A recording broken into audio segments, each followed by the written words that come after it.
Opportunity came knocking in Pittsburgh for Marty McSorley. Dave Manson's difficulties in Edmonton are all water under the bridge now. Gary Suter left the Stampede City to Hartford and on to Chicago. And Bob Essensa returned to a section of his roots, the Michigan State grads in Detroit. We anticipate the arrival of spring tomorrow, the trade deadline Monday. Tonight, it's the Nordiques and the Canadiens at Montreal, the Wings and the Jets at Winnipeg. Season's greetings. Everything's so romantic. My favorite scene in Bambi's when all the animals, Flower Thumper or Twitter pated, they call it spring fever. They sure got it in Winnipeg. Everybody's glad the weather has warmed. Big game tonight, the Wings and the Jets. You'll see the two goalies involved in the big trade go head-to-head in that. More on that story with Scott Russell in a moment. And the Nordiques and the Canadiens, two red-hot teams. The Habs unbeaten in 10, the Nordiques unbeaten in 7. They collide here on the final weekend of the March break at the Forum in Montreal. Good evening and welcome to Molson Hockey Night in Canada on CBC. I'm Ron McLean. Sure, spring fever's in the air. Stanley Cup fever is there too, and it's part of a big doubleheader weekend for us. We present two good games tonight. Tomorrow, the Calgary Flames are at the Toronto Maple Leafs. That's a 1:30 Eastern start, coast to coast on Hockey Night in Canada. So remember that tomorrow when you're waking up early out on the West Coast, you get some hockey action there. There were 4 games played this afternoon in the NHL. The playoff picture is beginning to take some intriguing twists, and we'll develop that story with good news and bad news at the Boston Garden. Cam Neely hurt his knee today, and we'll get to that in a second. The New Jersey Devils are on a tremendous roll. 1 loss in their last 12. Stefan Richer had a pair, 31 goals on the year. Here's where Neely's hurt. He hooks up with Kenny Danico and gets his right leg underneath. Remember, it's his, or left rather, I should say. His right's been bothering him. Medial collateral ligament problem. They'll do an MRI on Monday. Nothing further to report, but Cam left the game. And that's really tough news, obviously, for the 50-goal man and all fans of Cam. Devils win at 8-6. Vancouver and Pittsburgh at the Civic Arena. There's Martin Straka with the game winner, and here's Sean McEachran with another. The Penguins beat the Vancouver Canucks 5-4. They've got 86 points, the same number as Montreal, and Pavel Bure's up to 48 on the year on the strength of his 2-goal effort today. Hartford Oilers did Quebec a huge favor with this victory. 47 seconds left when Jocelyn Lemieux scores second of the game, and Propp's empty netter was his 1,000th career point. Brian, all those years in Philly. So the Flyers lose. They'll play Florida tomorrow. Meantime, a huge home and home for the Kings and the Sharks. Los Angeles wins it. This game just completed. Gretzky didn't score, but he had 2 beautiful assists on the goals by Curry and McSorley. Big win for Barry Melrose, 2-1. They'll play again tomorrow in San Jose, and we'll show you more about those games and the other one tonight as we move along here at the Forum. But first up now, it's the Jets and the Wings at the arena, and to get that story started, here's Scott Russell. Well, thank you, Ron. The Winnipeg Arena has been a house of pain for Jets fans throughout much of the season. It is a full house again tonight as the Detroit Red Wings come calling in a Central Division matchup. The Wings and the Jets. Unfortunately, only one of these teams has taken flight this season. We're talking about the top and bottom of the Western Conference here, but if you scratch the surface, a couple of nice storylines develop. For instance, is the Detroit Red Wings playoff puzzle and now complete? You start with a building block, and the building block is, of course, number 19, Steve Yzerman. And then you add number 91, a powerhouse in Sergei Fedorov. Could he be the MVP? Paul Coffey, the leading scorer amongst defensemen all time in the NHL. And Scotty Bowman, the NHL's premier strategist, is the coach. But is Bob Essensa the goalie the Wings want? Well, Detroit says he is their man as the playoffs approach. I think making the change prior to the deadline, so I didn't get into a last-minute situation was important. I think getting a different goaltender that now I find our goaltender or our players really believe in was a very, very important issue. Murray's counterpart in Winnipeg is John Paddock, a busy man as his Jets remain grounded 3 wins in 26 games. Tim Cheveldae escapes Detroit and is the new goalie. Jet fans warmed to him Wednesday as he shut out the St. Louis Blues. And the day before, Dave Manson became a Blue Line acquisition. Coming from Edmonton, Winnipeg had added one of the league's more respected defensemen in 27-year-old Dave Manson, and he's glad to be in Winnipeg. The second story that we will develop, Bob Essensa will play against his former mates, the Jets, and Tim Cheveldae gets the start for the Winnipeg Jets against the Detroit Red Wings. He gets a chance to show up the man who traded him for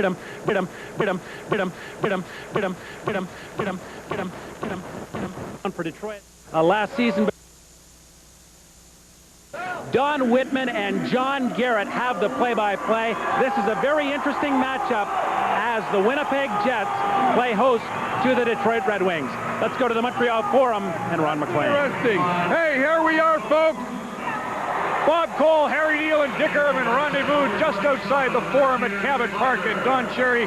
The rink's jumping. The rink is jumping. We're going nuts. I'm playing with Lyle Online. The building's going nuts, and we're in Winnipeg. Wonderful. Isn't it wonderful?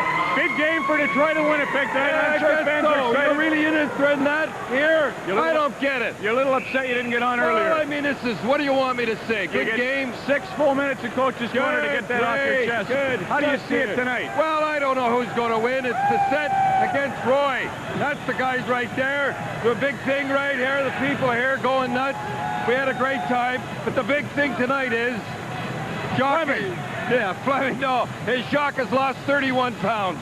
Yes, he has. I thought you were predicting Fleming was going to have a big game. Fleming's going to have, but Simon is out. He's not there. And Tony Twist, who's he going to dance with? I thought we were going to have some fun tonight, but the two tough guys are out. That's it. Happy St. Patrick's Day. Yeah.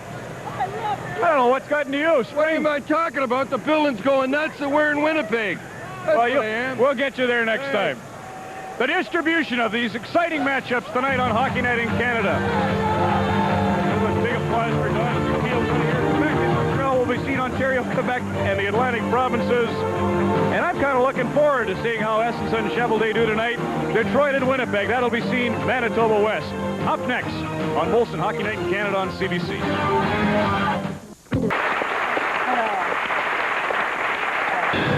No one guy is larger than any one other, and, you know, that's the same case here.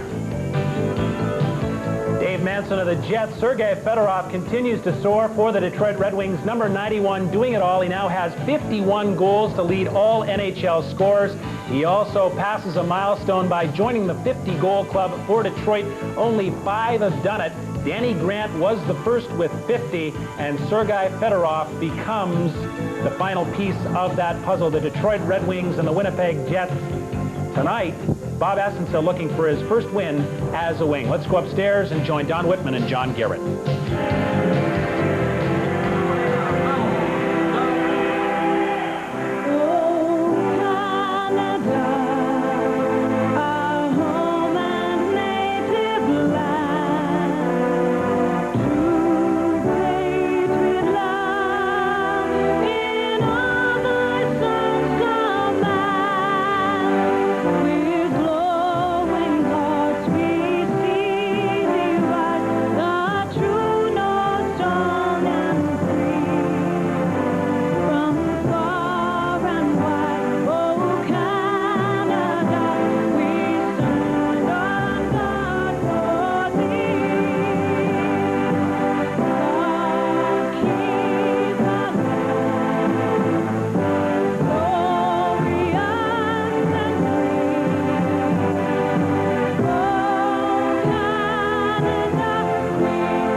Principals in the March 8th trade between the Jets and the Red Wings are tending goal against their former teammates tonight.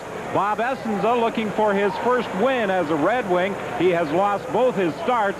He won 19 games this year for the Winnipeg Jets, and until Wednesday night had been the only goaltender to win a game for Winnipeg. Tim Cheveldae was outstanding, making 41 saves in a 4-0 shutout of St. Louis. And a lot of his family and friends will be in attendance tonight to watch this game against his former teammates. Mike Magoo heads the officiating staff with Swede Knox and Lyle Seitz working the lines. Bob Essence has only received 3 goals in his 2 losses for the Detroit Red Wings. He's waiting for this big offensive machine to put some points up on the board for him. The Red Wings lead the National Hockey League in goals for, 303. But they haven't been scoring a lot of goals for Bob Essenza, as you pointed out, John. The Wings start away. McCarty into the center ice area. Chase on to Probert. Back to Chase on. He's tied up by Ty Domi. The puck loose in the corner. Yzerman races in after it. Yzerman moves it back to the point. Konstantinov kicks it free. Cicerelli to Chason. Chason shot off a stick to the corner. Mike Eagles banks it off the boards and out of the zone. Cicerelli run into by Chris King. The loose puck picked up by Chason. Konstantinov feeds Yzerman. Yzerman gets set, tried to drop it back to Konstantinov. He was checked by Domi, couldn't get a shot away. Penalty coming up against Winnipeg. Whistle blown as the Detroit Red Wings jumped off the bench too soon as Bob Estes skated over. The linesman blew the whistle. Penalty coming up against the Winnipeg Jets. Face-off will come out to center ice. Daryl Shannon appears to be the player heading to the box. Steve Yzerman cutting across the middle. Scotty Bowman started his third line and immediately changed to the Yzerman line, and the Jets got caught trying to make the change. Matching lines early. Daryl Shannon takes a tripping penalty at 56 seconds. Shannon was partnered with Dave Manson in the 4-0 win over St. Louis and had his best game of the season. He hasn't seen that much action. The power play for the Red Wings has struggled of late, number 3 overall in the National Hockey League. And you know, with all this offensive talent, it is just a matter of time. And you look at the forwards they can put out along with Paul Coffey on defense, and you wonder how this power play could ever go 4 games without a goal. Winnipeg's penalty killing unit has had problems. It ranks 24th. An icing call against the Red Wings. The leading scorer in the NHL, Sergei Fedorov, 51 goals. The first man to, or the second man to hit the 50-goal mark this year. Right, Red Wings scratches, and Sergei Boughton has yet to see any action. Sheldon Kennedy, a late scratch for the Wings. Bob Halkitis is one of those insurance defensemen. Jets scratches, key guys missing. Teppo Numminen, Teemu Selanne, and Alexei Zhamnov. Their 3 best players not playing. Zhamnov was hurt in practice yesterday. He has had recurring back problems.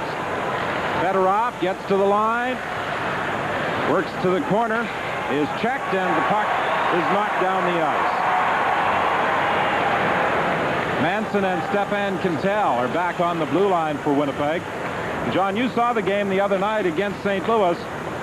The Jets did a better job of standing up at the blue line rather than backing into the zone.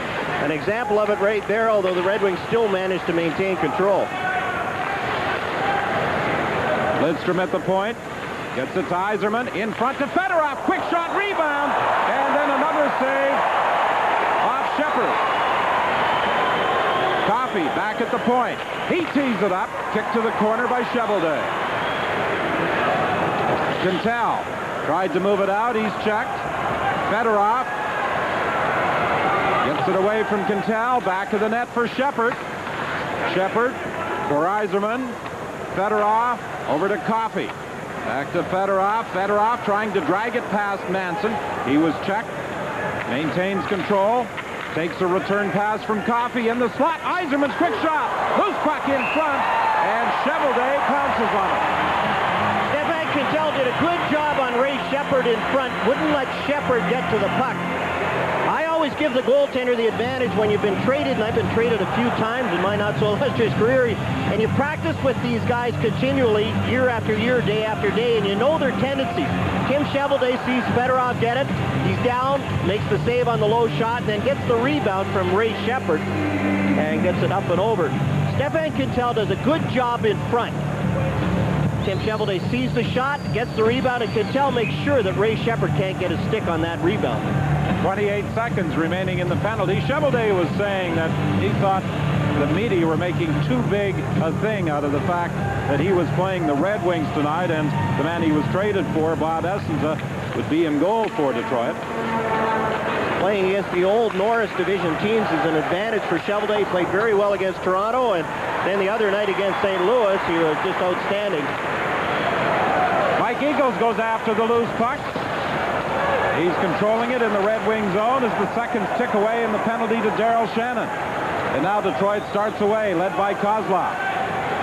Kozlov puts on the brakes to the point. Chason with a shot. That's blocked by Mike Eagles as the penalty to Daryl Shannon expires. So the Winnipeg Jets have killed off the first penalty of the game. It's still scoreless in the opening period. 16 of those 875 regular season victories came with the Montreal Canadiens. He also has coaching victories with Pittsburgh, Buffalo, St. Louis, and 41 this season with the Detroit Red Wings.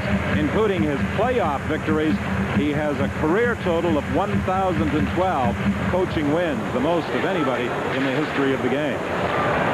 Craig Fisher, called up from Moncton, starts away. Fisher tried to drag it past Karkner at the blue line, was checked. Burr drives it into the Winnipeg zone.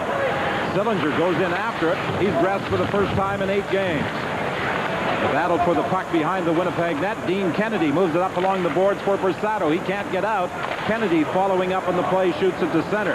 Romanuk couldn't go anywhere with it. McBean gets it over to Borsato. He's stopped. Sillinger brings it back for Detroit. Cheveldae makes the glove save as Romanuk flips it back out to center ice and into the Detroit zone, and the Winnipeg Jets make a change.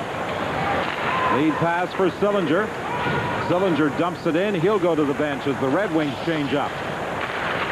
Isabart, the next Red Wing, rink wide for Shannon. Shannon gets to the line behind his back for Steen. He shoots, saved by Essenza. Isabart trying to free it along the boards with Shannon. They move it to Steen in the corner. Steen is tied up. Shannon continues the battle. Steen gets it free to Isabart. Quick shot, saved by Essenza. That right pad went flying out to the post to make the stop. Steen can't control it. And Coffey circles in his own zone. 5-2, the shot's on goal. The Red Wings with the edge. Here comes Coffey flying through the neutral zone. Dropping it for Shepard. Glove save by Cheveldae. It's important for a goaltender coming into the old rink to make the first save, and Bob Essenza, 2 good saves on that ship. Thomas Steen and the Winnipeg Jets crisscross at the blue line. When Paul Coffey's on the ice, he cuts across, and Coffey's completely out of the play. Steen with a good scoring chance. And Essenza with a good save. Ray Shepard from long range. Tim Cheveldae has it flagged down. It's going wide. But he said in the first couple of games here in Winnipeg, he's having trouble with the boards. And if he can avoid playing anything off the boards, he's going to try and do it until he gets used to his new home rink. Well, the boards this year are reacting a little differently than they have in other seasons. Even Bob Essenza, when he was a member of the Winnipeg Jets, complained about the way the puck was coming off the boards at times. I think they changed the dasher, the bottom board, the yellow stripe at the bottom of the boards, and it seemed to be reacting a lot differently. And the glass partitions have always been a problem here. Kozlov, a quick shot, blocked by Quintal. Kachuk, the captain, throws it out to center ice. Kozlov plays it back to Coffey, takes the return pass. His shoot-in stopped in back of the net by Cheveldae. It's left there for Quintal. Lidstrom keeps it in at the point. Now Quintal gains control, moves it ahead to Emerson. Emerson moving in, he shoots, scores!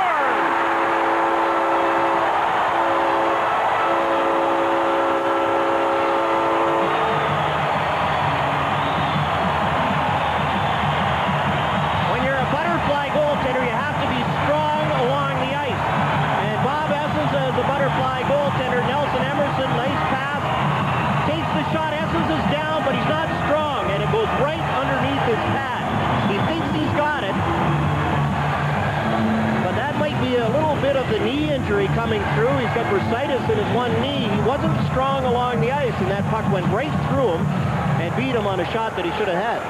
Nelson Emerson with his 26th goal. This is a career season for Emerson. He was acquired, of course, in the trade with St. Louis for Phil Housley on the 24th of September. Stefan Quintal drew the assist on the goal. He made a nice move to feed the pass up into the center ice area to Quintal. Konstantinov steals his shot, and that went off Cheveldae and may have also hit the post. Now it's Ulanov moving to center ice. The Jets leading 1-0. His shoot-in picked up in the corner by McCarty. The Jets were in the process of making a change. Detroit has won all 3 games between these two teams at the Joe Louis Arena. The Jets winning both games here at the Winnipeg Arena. Shannon takes it to the corner, tried to get it back to Steen. It goes to Isabart. Eisenbart checked back at the net by Yzerman. The two of them continue the battle. The puck goes free for Cicerelli. Behind the net for Terry Karkner. Shannon is after him. He moves it ahead to Probert. Probert. Checked by Steen. The puck slides to the corner. Manson throws it to the boards. Probert has it. Centering attempt. Picked off by Eisenbart. He leaves it there for Daryl Shannon, who simply nudges it into the neutral ice. Yzerman dumps it to the corner. Going back after it is Manson. Manson fanned on a clearing attempt. Gets it again. Moves it ahead to Romanek. He misses Borsato with a rink-wide pass, and Coffey tracks it down in his own zone. Coffey with a head of steam as he hits the blue line. Coffey gains the Winnipeg line, drops it off. Takes a return pass from Yzerman. Back of the net. Looking out front, and it's blocked by Wayne McBean. And the Jets start back. 4-on-3. Fisher. Pass over to Borsato, and the save by Essenza. Fisher takes it in the corner, back to the point. McBean with a shot. It's blocked before it gets to the net. Romanek behind the net for Fisher. Fisher trying to get it out front. Borsato fan. McBean lets it go. It's blocked by Yzerman. McBean gets it over to Romanek. It hit the post and came out. Many of the fans thought it had gone in. Here's Fisher with a shot. Saved by Essenza. Tremendous pressure by this line for the Jets. Fisher has it again. And finally, the Wings dump it down the ice. And Scotty Bowman's not going to like his team's defensive coverage. He's over talking to Barry Smith. Some great scoring chances by the Winnipeg Jets. Fisher, Romanek, and Borsato all had an opportunity, with Romanek having the best chance. His shot going off the post. Eagles dumps it in as Chason goes back after it. Eagles gets it again. His quick shot goes wide. King in the corner. King trying to move out front. Gets it to Eagles. Eagles couldn't get a shot away. Tried to feed the point, and it bounced away from Quintal.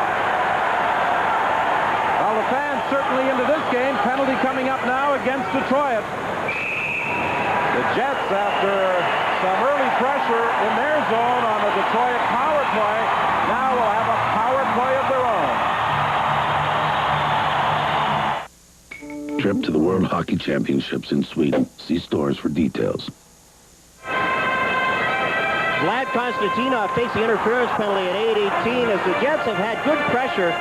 Russ Romanek rattles one up the inside of the post. Essenza thinks it's in. Has that clunky sound when it hits the inside. Came right out behind the goaltender, and bad luck for Romanek. Karkner shoots it into the Winnipeg zone. McBean mishandled it and fell at the side of the net. Fortunately for the Jets, Cheveldae was able to recover.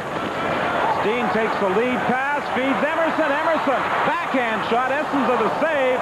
And then as Emerson took a swipe at the loose puck, Essenza covered up.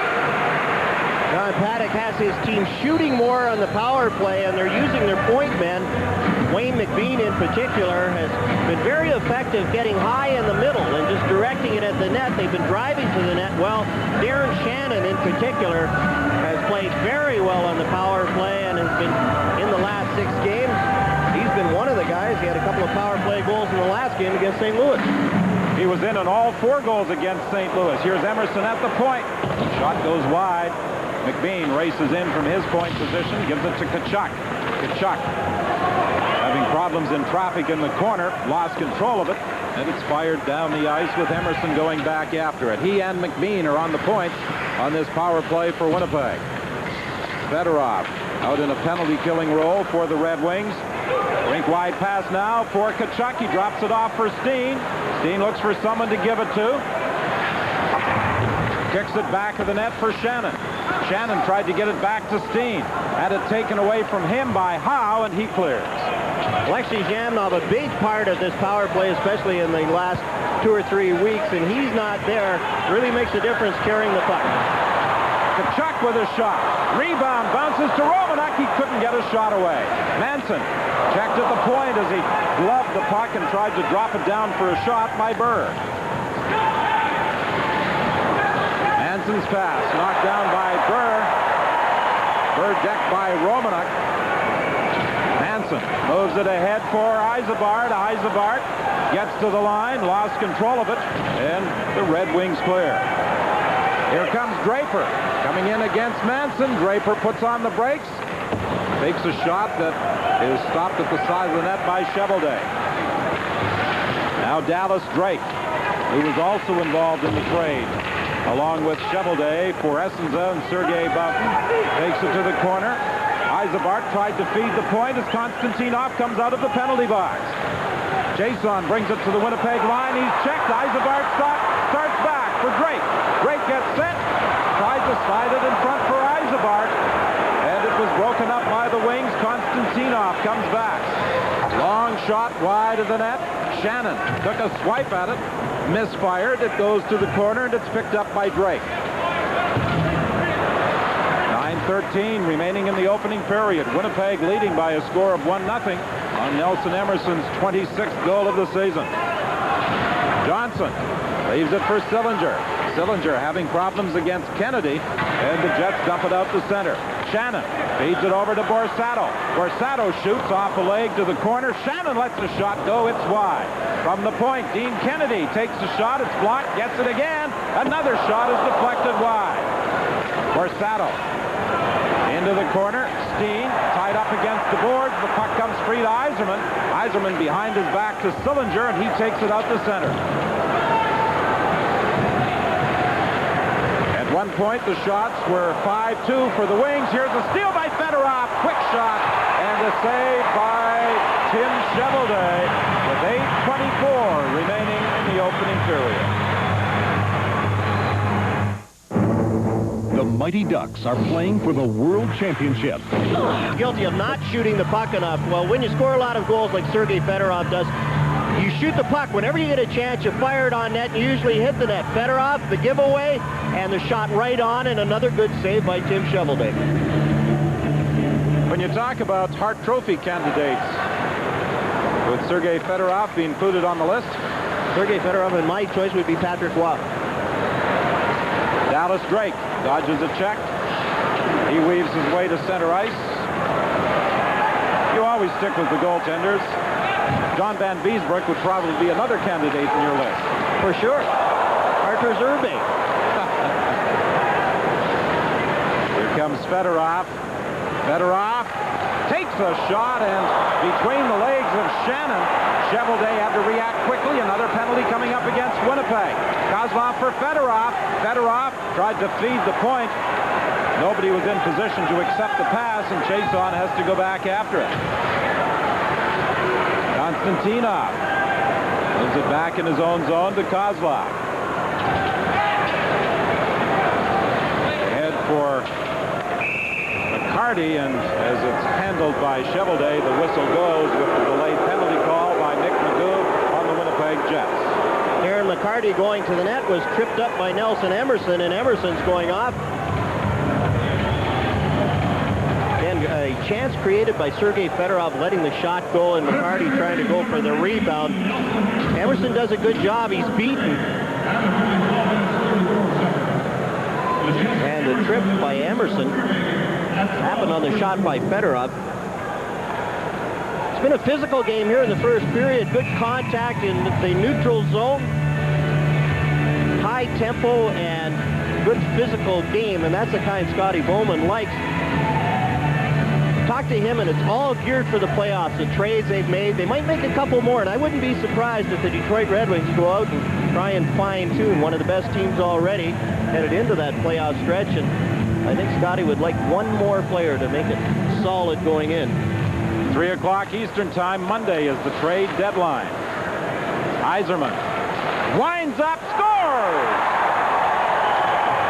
Cheveldae got a piece of it, but not enough. And Steve Yzerman scores his 20th of the season. Power play goal, losing the face-off. It goes back to Steve Yzerman.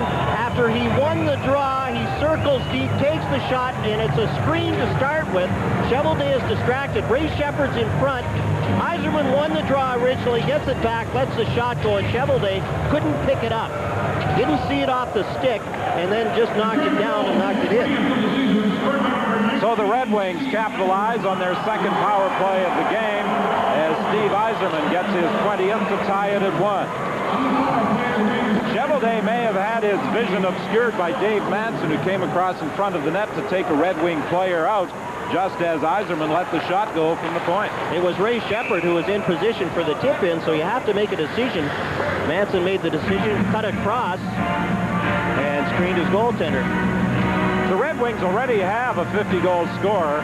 Fedorov has 51 goals, and Ray Shepard is just 2 goals away from becoming the second 50-goal scorer on the team this year. Purchased by the New York Rangers when he was from Buffalo to New York for $1. A 50-goal scorer purchased for $1. Signed as a free agent by Detroit when the Rangers felt that they didn't need him anymore, and he really turned out to be the same kind of scorer as he was in junior. He had 81 goals his last year in junior. Markow flips it high and down the ice, and this will produce an icing call against the Red Wings with 6:54 remaining in the opening period. Yzerman from Coffey at 12:40, the official on the Red Wing goal, and Paul Coffey with the assist moves into a tie for 4th place on the all-time assist list with Stan Mikita. One of the best full-speed passers, tape-to-tape, those long lead passes, and he's like Phil Housley, who former Jet, now St. Louis Blues, seems to be able to do that at top speed. And when you're a good offensive team, that's what you need, and that's what the Jets have missed this year without Housley, is that breakaway long pass from their defense to guys like Teemu Selanne. The only players with more assists, Wayne Gretzky, 1,646, Gordie Howe, and Marcel Dion. Markow wins the battle and comes out of his own zone. Wayne McBean picks it up and starts back for the Jets. McBean, one of 4 players acquired in trade by the Winnipeg Jets since John Paddock took over as general manager from Mike Smith. With a Hockey Night in Canada update, here's Scott.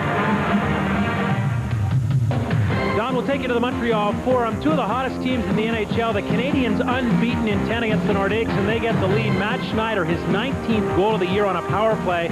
Now 1-0 Montreal over the Nordiques.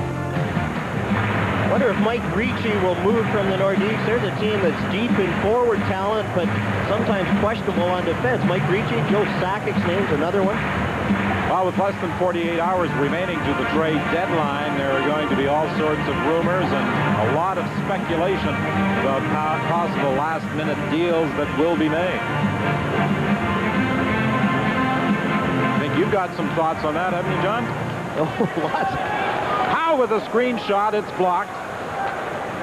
Yzerman takes the lead pass, dumps it to the corner. Back after it goes Kartner. To Howe, he returns it to Kartner, being watched by Steen. Up along the boards for Probert. Probert throws it rink wide for Ciccarelli. His shoot-in picked up by Yzerman, tied up by Manson. Back of the net. Yzerman trying to get it free. Checked by Yzerman for Probert, and the save by Cheveldae. Chase on at center for Yzerman. He comes in with Probert, and Probert went offside as Yzerman hesitated for just a moment at the blue line. 5:48 remaining in the opening period. Kellogg's presents Heads Up Hockey with Brett Hull. Hi, I'm Brett Hull. Today we're going to talk about the importance of your equipment. You have to take responsibility for your gear, making sure it fits right and is kept in good working order. Up to see the flips on the flying trapeze. Hey, what are you eating? Kellogg's Raisin Bran. Kellogg's Raisin Bran? You know, 2 scoops of plump, juicy raisins and whole grain flakes with bran. 2 scoops of raisins? 2 scoops. The triple flip! The flip was out of control because the catcher went for a bowl of 2 scoops of raisins and Kellogg's Raisin Bran. Proper fitting pads and a helmet are essential to preventing injuries on the ice. Keeping your skates sharp and having a proper stick will give you the tools needed to do the best for your team. Heads Up Hockey, presented by Kellogg's.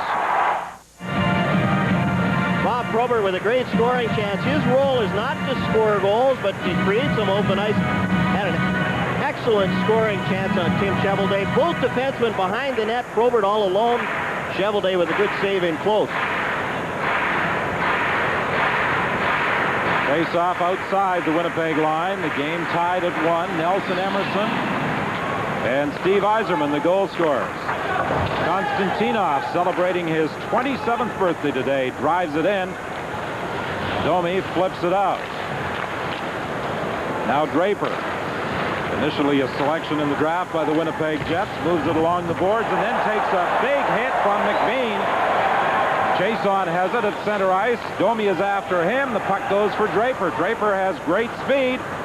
He plays it back to the net, intended for Shepard. It's picked off by Kennedy. Can't get out against Draper. Draper centers it. Shot by Primo. Rebound as Cheveldae makes the save. Another drive. And Cheveldae got a piece of that and deflected over the glass and out of play. Good pressure by the Detroit Red Wings, and it's no wonder that they are favored along with the New York Rangers this year. Lead the NHL in goals. Great offensive team. Great short-handed team. You have to watch their special teams, although their power play in the last month hasn't been that good. It's up there. Great road team, and one of the reasons they play so well on the road is their coach, Scotty Bowman. He drives them, and he makes them play well every night. And you get them ready for the playoffs. You get them geared to that big game mentality. And he might not be very popular with his players, but when they put those Stanley Cup rings on, they don't mind Scotty Bowman one little bit. Yeah, Scotty's never been the most popular coach wherever he has been the man behind the bench, but it's the results that count. Here's Fedorov putting on the brakes. His pass to McCarty is blocked by Ulanov. Kozlov back to the point. Coffey for McCarty. McCarty for Fedorov. He's got the quick release, and Cheveldae was equally as quick in making the save. And again, that quick shot right on net, making the goaltender make the save. Coffey is watched as he takes it back of his net. Nifty move by Fedorov as he gets some room at center ice and then is stopped by Tkachuk. Winnipeg captain frees it for Drake. Drake ahead to Emerson. Emerson leaves it there for Drake. Drake can't go anywhere with it as he's checked along the boards, and Fedorov has it for the Red Wings. Lidstrom will flip it in, and Ulanov goes back after it as the Red Wings make a change. Ulanov tried to dump it in. It's blocked by Mark Howe, and he starts back for Detroit. 3:53 remaining in the period. His shot sails wide. It's on the mesh back of the net, and Ulanov is going to leave it there. 3:47 left in the first.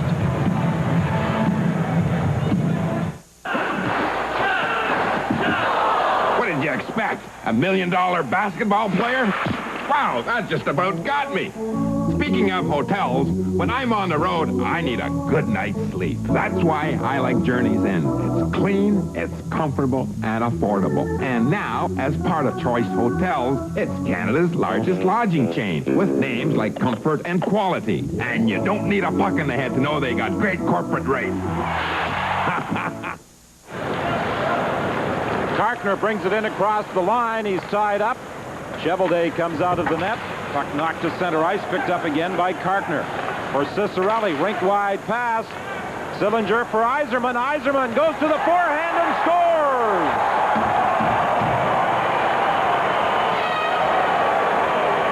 Both goals by the Red Wing captain, and it's 2-1 Detroit.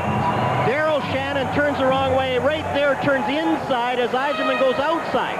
And now he can't catch him. Yzerman too far away for Cheveldae to use the poke check and goes right in, protects the puck, and gets it by Tim Cheveldae. Cheveldae tried to poke check him, but Yzerman pulled it back and then slid it into the empty net. The Red Wings had outshot the Jets 5-2 early, then the Jets with a flurry before they got the tying goal. Even the shots on goal at 7 apiece, but since then the Red Wings have controlled play, and they not only lead at 2-1, they have outshot the Jets by a 2-1 margin. Sillinger, a weak shot. Cheveldae flips that high up on the glass, and Darren Shannon fires it out of the zone. Sillinger and Cicerelli draw the assists on Yzerman's 21st of the season at 16:30. Big Primo comes to the line, trying to go around McBean. The puck goes loose in the corner. And Fisher has it for Romanek. He can't get it out against Draper. McBean is in there fishing for it, and he comes away with it. He gets it to Manson, who dumps it down the ice, and Chason goes back into his own zone. 2:27 remaining in the first period. Detroit in front by a 2-1 margin. Kennedy for King, for Domi. Domi poked it around Chason, races to the corner after it. Konstantinov is bumped in against the boards by Eagles. Eagles trying to kick it free. He does for Domi. Domi flipped it to the corner. Kennedy pinches in. Eagles now goes back to the line. His shot sails wide. Eagles races after it. It comes to McBean. He lets a shot go, and it's gloved by Essenza with Domi in front of the net. Steve Yzerman with both goals tonight. A prolific scorer on a deep team. Yzerman and Fedorov play a lot. Great offensive talents, and when you have that kind of depth, it's hard to check. And you look at, since October '88, Steve Yzerman right up there, Wayne Gretzky with another great year. This year leads the league. He won a big game today against San Jose, trying to make the playoffs. Shannon turns the wrong way. Hasn't got enough outside speed. Yzerman goes right around him and then right around Tim Shoveldick. Well, one of the reasons that Steve Yzerman's point totals are down this year, on October 21st, he suffered a herniated disc in a collision with the Jets' Thomas Steen, and as a result, missed 26 games. There were some who doubted that he would even be back this season because of the back problems he was having. Look at this Detroit team. They have the Yzerman line, great scorers, the Fedorov line, great scorers, and then on the third line with Primo, they've got Ray Shepard. So how do you send out your checkers? Emerson gets it along the boards, fires it to the left side. Racing after it is Tkachuk. Essenza got there first and cleared it. Coffey goes back after it, being watched by Tkachuk, throws it up on the right side for McCarty. McCarty to Fedorov. Fedorov moving in, backhand shot, save, and the loose puck picked up by Ulanov. He banks it off the boards for Tkachuk. Tkachuk leaves it there for Emerson. Emerson has it taken away by Lidstrom. Lidstrom runs into Tkachuk, and the puck goes free. Fortunately for the Red Wing rear guard, Fedorov to Kozlov. He shoots wide. Now Tkachuk starts back for Winnipeg. Kozlov goes after him as Tkachuk dumps it into the zone. Both sides make changes.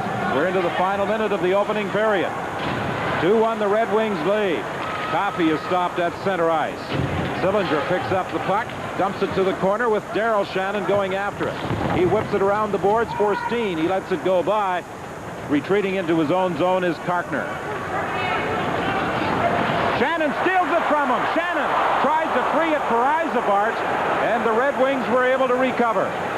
Johnson comes back with Sillinger. Sillinger for Burr, and he fanned on the shot. Lead pass too far for Steen. Racing after it is Burr and Yzerman. Yzerman takes off the icing. Up front for Steen. He scores!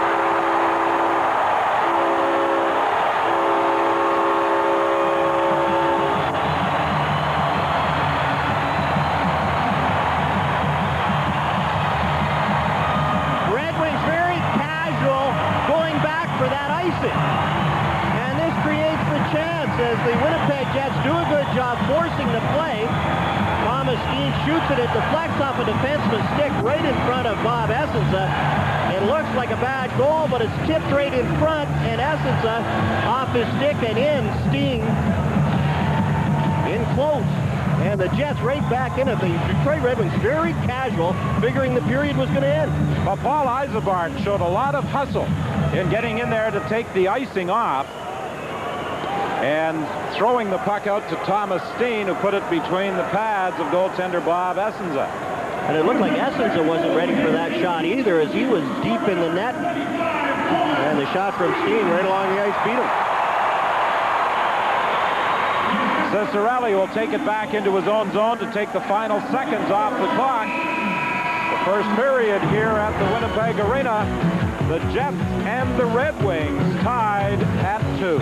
Immense popularity extends back to his hometown of Fort Hood, a town of 1,500 who regard him as a true hometown hero.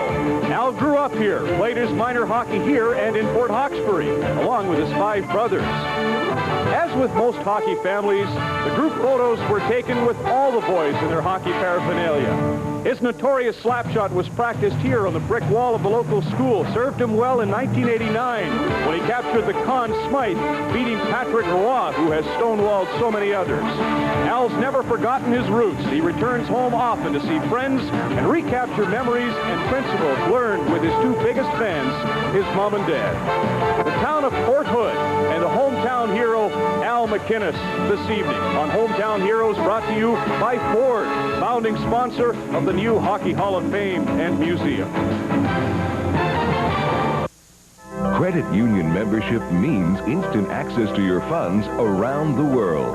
And in Canada, direct payment lets you pay cash without carrying cash. Now we've added Thomas Steen, his 18th of the year. The Winnipeg Jets start the second period tied with the Red Wings at 2. Red Wings look very casual. One thing you always say when you go in the dressing room, don't get scored on the first minute or the last minute. The Red Wings going back didn't look very interested in getting to that icing. Well, I talked with Scotty Bowman when he was going after his 1,000th career win, and he was saying that was one of the keys. The last minute of a period and the first minute of a period. And I'm sure Scotty had some words for his team when he went to the dressing room. Yes, I'm sure he did. King frees it for Domi. Domi goes wide, dumps it to the corner, tries to go after it, but Kartner gets there first. Stolen by Eagles. Eagles turns in the corner. Mark Howe gains control of it. Moves it ahead for Kartner, and he flips it down the ice. Picked up there by McBean. McBean banks it off the boards and in. Takes a hit from Primo as Essenza leaves it in the corner for Howe. Draper tries to feed it ahead for Primo. It's offside, a 2-line pass. The first portion of Molson Hockey Night in Canada on CBC was brought to you by Ford of Canada, where quality is job one. It's working. Dave Manson's expected to be a big help to the Winnipeg Jets, and he's played a lot since he came over from Edmonton. 10:06, that's Ray Bourque-type numbers. Sergei Fedorov, 7:29. You look at the depth of the Detroit Red Wings, and Yzerman was a star in that first period. Fedorov only 7:29. Keith Primo played a regular shift. Sean Burr is the 4th-line center and doesn't see much ice at all. Certainly a lot of scoring potential, but further to Dave Manson, John Paddock said when the trade was made that he anticipated he was capable of playing 30 minutes a night. Puck knocked free for Thomas Steen to Yzerman. Shannon moving up in the play. Yzerman shoots, hits the side of the net. Probert moving through the center ice area, checked by Shannon. The puck to Cicerelli. His shot in the pads of Cheveldae, and he holds it for a faceoff. The next portion of Molson Hockey Night in Canada on CBC is brought to you by Imperial Oil and Esso Associates, who invite you to discover the Esso Tiger spirit of service. Detroit Red Wings, a very deep team. One of the reasons they play so well on the road. One of those losses was their very last road game, and that was in Edmonton when they lost 4-2 on an empty netter. Bill Ranford looked at 47 shots. The Red Wings just couldn't beat the goaltender. What is remarkable about the Red Wing performance this year is that on the 2nd of December, they trailed Toronto by 18 points. Cicerelli's shot fired wide. They made up that deficit, and on February 26th moved into first place. They currently trail Toronto by 2 points. Yzerman works his way in. Backhand shot saved by Cheveldae. Steen for Yzerman to Shannon. Shannon, good move to avoid a check penalty coming up as he was then knocked down. And the Winnipeg Jets will have a power play with 17:45 remaining in the second, and the game tied at 2. Yzerman is beaten one-on-one. Looking at the puck, Yzerman goes right around him. That's Darren Shannon. It's Yzerman, and Steve Yzerman grabbed Shannon, hauled him to the ice. Shannon, without Alexei Zhamnov, looked very impressive in the first period and off to a good start here in the second. Konstantinov whips it around the boards and out. Emerson is back on the point with Wayne McBean.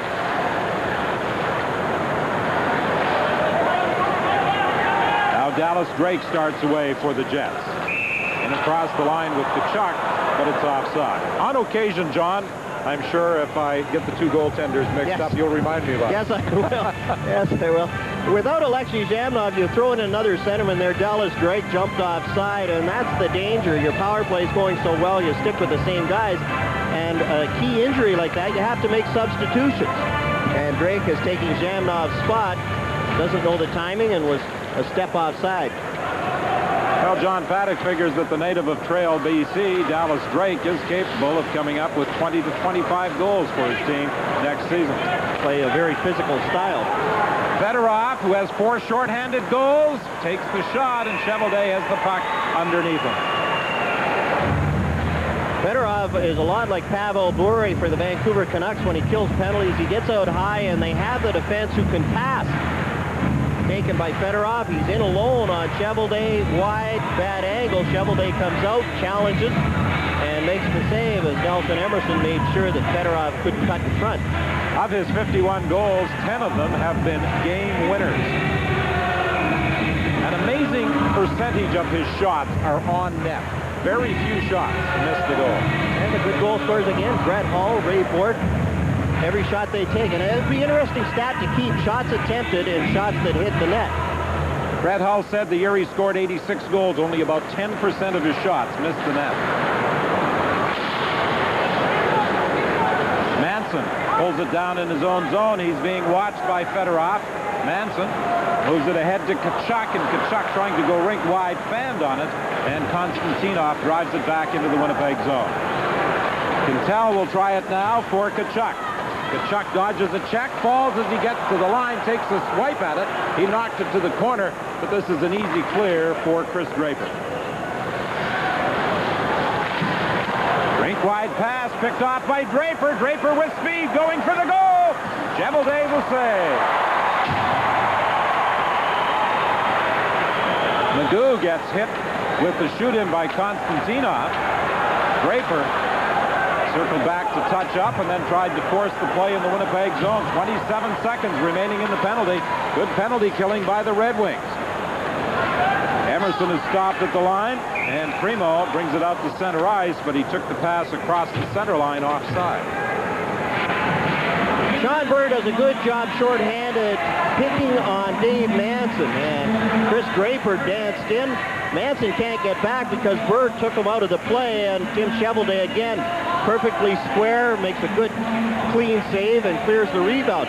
Draper doesn't have much angle, so Cheveldae closes it off, goes down, takes away the bottom of the ice, and then clears the rebound.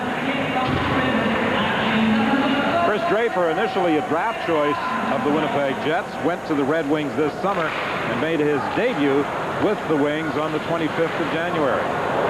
Primo gets hit with a stick, and the penalty is coming up against Winnipeg. And Mick Magoo is checking Primo to see if he's cut. Mark Howe comes over to take a look.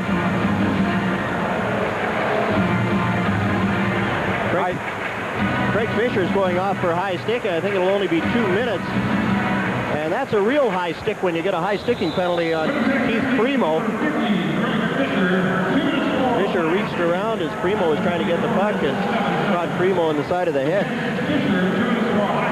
Primo, 6'4", 220 pounds. He's having a career season, and one of the reasons he has said his play has improved this year, he worked on his balance in the offseason. He was a little awkward in his skating skills in the past. He had grown 3 inches over the summer, and his mind catching up with his body was part of it. Skating school in the summer, and his agility for such a big man, he's right up there with Eric Lindros in size and the ability to score.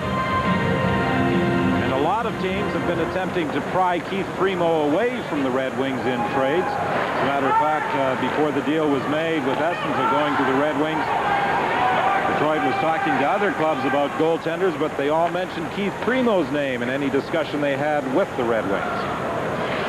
Now the Red Wings are on the power play. For Lidstrom. Lidstrom having problems controlling it, gets it again. Manson clears the zone. Coffey has to go back after it. He's being watched by Tkachuk. For Kozlov, stolen by Tkachuk, and Tkachuk had problems trying to pick up the bouncing puck. Essenza leaves it back of the goal. Lidstrom for Kozlov. Kozlov drives it in. Manson gets it, tried to clear, hit Dallas Drake. Kozlov back to the line, loses it. Drake starts away for Winnipeg. Drake is checked. Shannon following up on the play, pokes it to the corner. Shannon killing off some time as he rags the puck in the corner for Winnipeg. Tries to move out front, still has it. Doing an excellent job on this penalty kill for the Jets. 40 seconds remaining.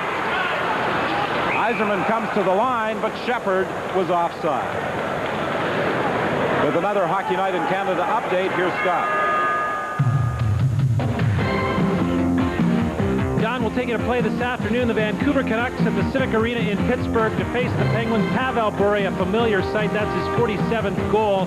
That makes it 1-0 for the Vancouver Canucks over the Penguins. Score is now 3-1, and Bure scores again his 48th of the year.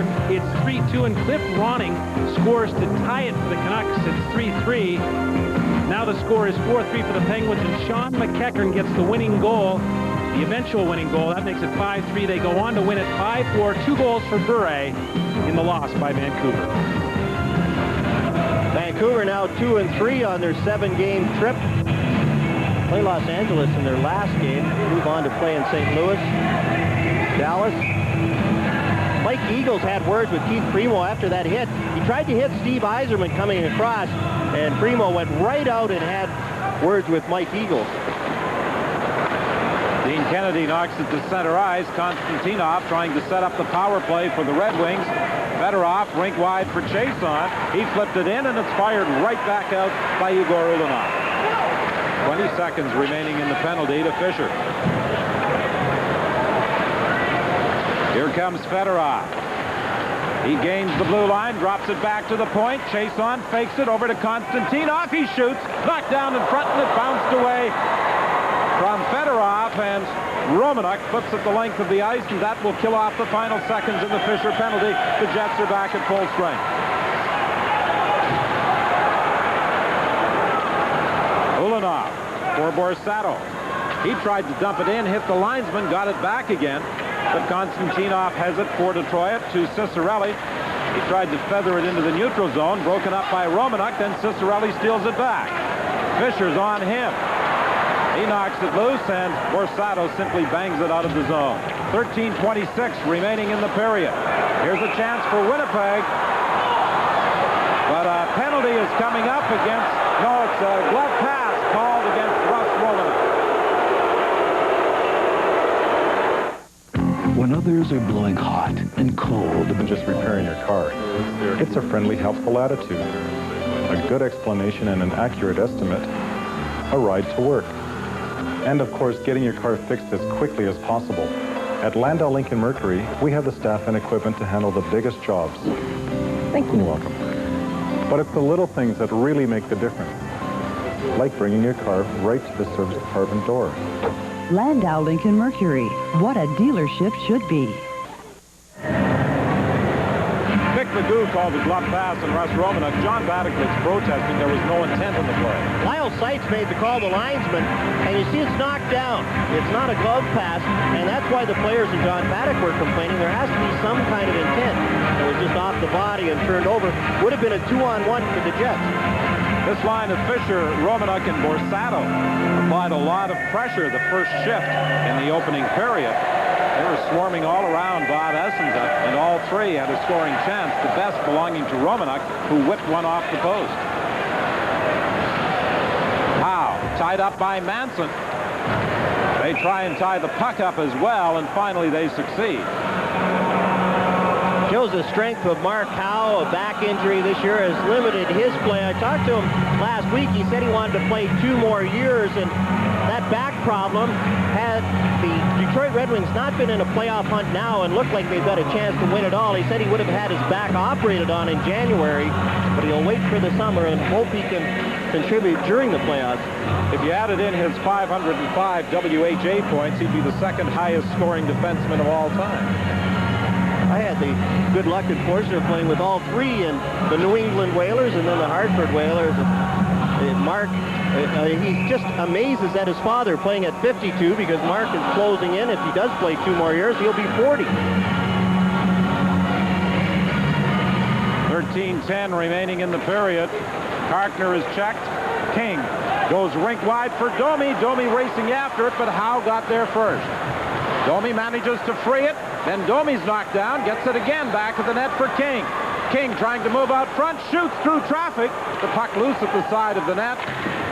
Sillinger ahead for Johnson, and he finally gets it out. McBean whips it back in. King trying to pick it up along the boards. King gets control of it. Dumps it back to the net for Domi. He bumps with Karkner. McBean races in from the point. Flips it back of the goal, and Karkner has it for the Red Wings. Ahead to Johnson. Johnson, a silver medalist at the Olympics with the Canadian team. Knocked down by Eagles. Domi brings it in. Domi shoots. Easy save for Essenza. Now Essenza, with Domi coming towards the net, has to pounce in the puck and hold it for a faceoff. New team and a strange goaltender. You don't handle the puck as well. Good pressure by the Winnipeg Jets and a good physical shift as they're carrying the plate of the Detroit Red Wings. Detroit thinks that they need a physical type defenseman as one of the pieces to the puzzle. By Domi's name has come up, and you look at his physical presence, 298 minutes and penalties, and his name was kicked around as going back to the New York Rangers. Somehow, I don't think John Paddock is anxious to make that move. Quintal checked at the point. Rink-wide pass now for McCarty. His long shot knocked down by Cheveldae. Dallas Drake goes to the corner after it. Can't clear. Tkachuk finally gets to it, but he can't get it out as Coffey keeps it in. McCarty back of the net for Kozlov. Kozlov's shot is blocked. Lidstrom lets a shot go, knocked down before it gets to the net. Drake starts away for Emerson, and it's a 2-line pass. With another update, here's Scott Russell. Don, we take you back to the Forum in Montreal. The Quebec Nordiques unbeaten in 7, 6 out of a playoff spot in the East. A couple of ex-St. Louis Blues going to work. Garth Butcher the shot. Bob Bassett tips it his 11th of the year. It's now 1-1 Quebec and Montreal. Kozlov was complaining he was hit with Stefan Quintal's high stick. He had the shield on. Quintal swung at the puck. Missed the puck and hit Kozlov in the face mask. Kozlov went down trying to draw the penalty, but stays on and obviously wasn't hurt. He spent some time in the minors this year, was sent down for 3 games to Adirondack. Since his recall, has really played well. 31 goals testify to that. A natural centerman, and the Detroit Red Wings so deep at that position, and one of the reasons that he was sent to the minors was to learn how to play on the wing. Russ Romanek was with the Canadian Olympic team this year, was dropped from that squad, went to Moncton, played very well in Moncton, then was recalled by the Winnipeg Jets on the 19th of February. Has one of the best shots on the team, and yet tends to pass too much. He gets in good shooting position and doesn't have that confidence of a good goal scorer and doesn't shoot the puck enough. Drake against Fedorov in the face-off circle. Coffey grabs the puck along the boards for McCarty. McCarty frees it for Fedorov. Fedorov coming in against Ulanov. The Winnipeg defenseman wins the initial battle, but Fedorov gets it again for McCarty. McCarty couldn't control it. Back of the net, Ulanov has it for the Jets. Ulanov for Emerson. It goes off him, kept in the zone. Kozlov fakes the shot, gets set, fires wide. Ricochets all the way back to the Red Wing blue line. Kozlov showing his great offensive skills, faked the shot on Stefan Quintal and then just fired it inches wide above the open side. Coffey has it in his own zone. For Probert. Probert flipped it in, picked up there by Ulanoff. He banks it off the board. Steen, as the Jets were making a change, frees it for Shannon. It got tangled up in the linesman's skates. Now for Emerson. Emerson moving in. Scores!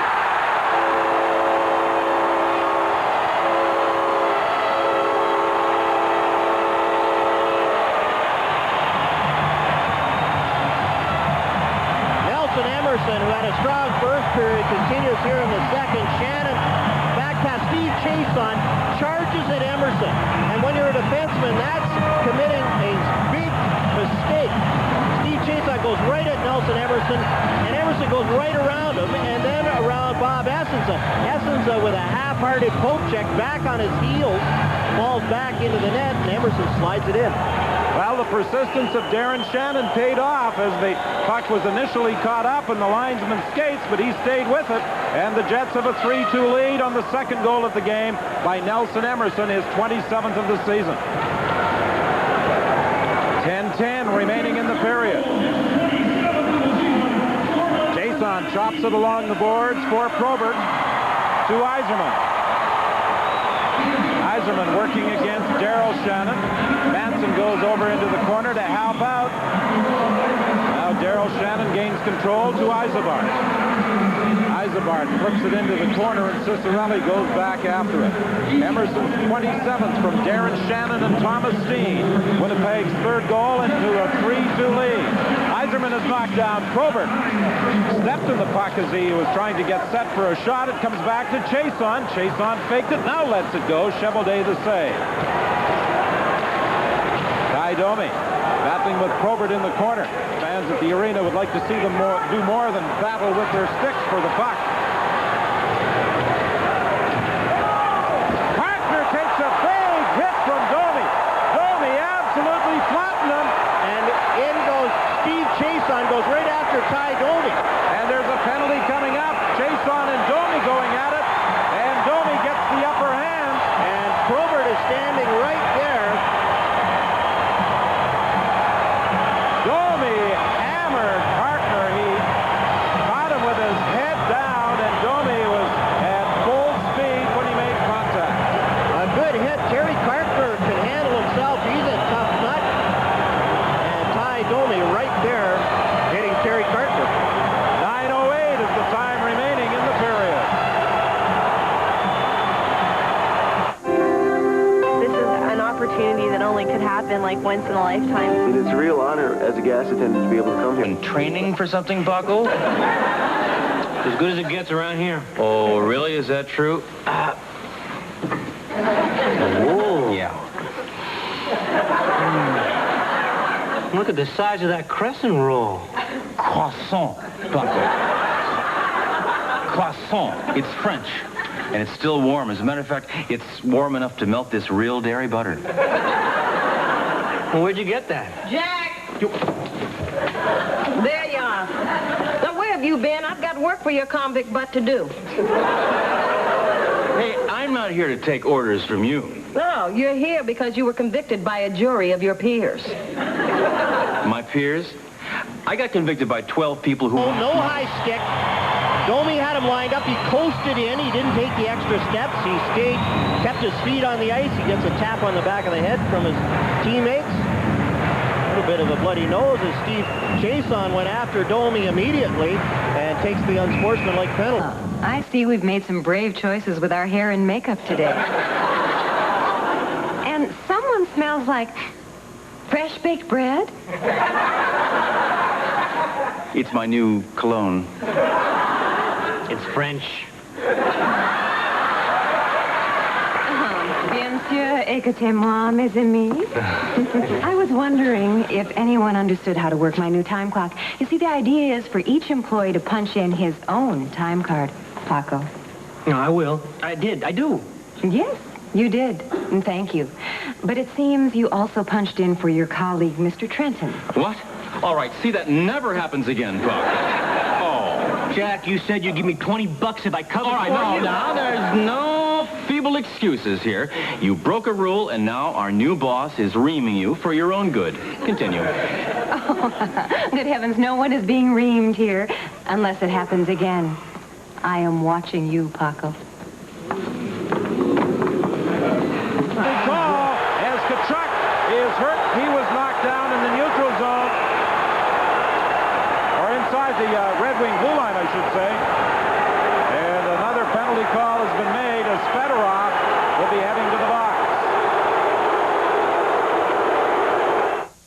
box. Me and my nephew had this rivalry about our trucks. He was trying to...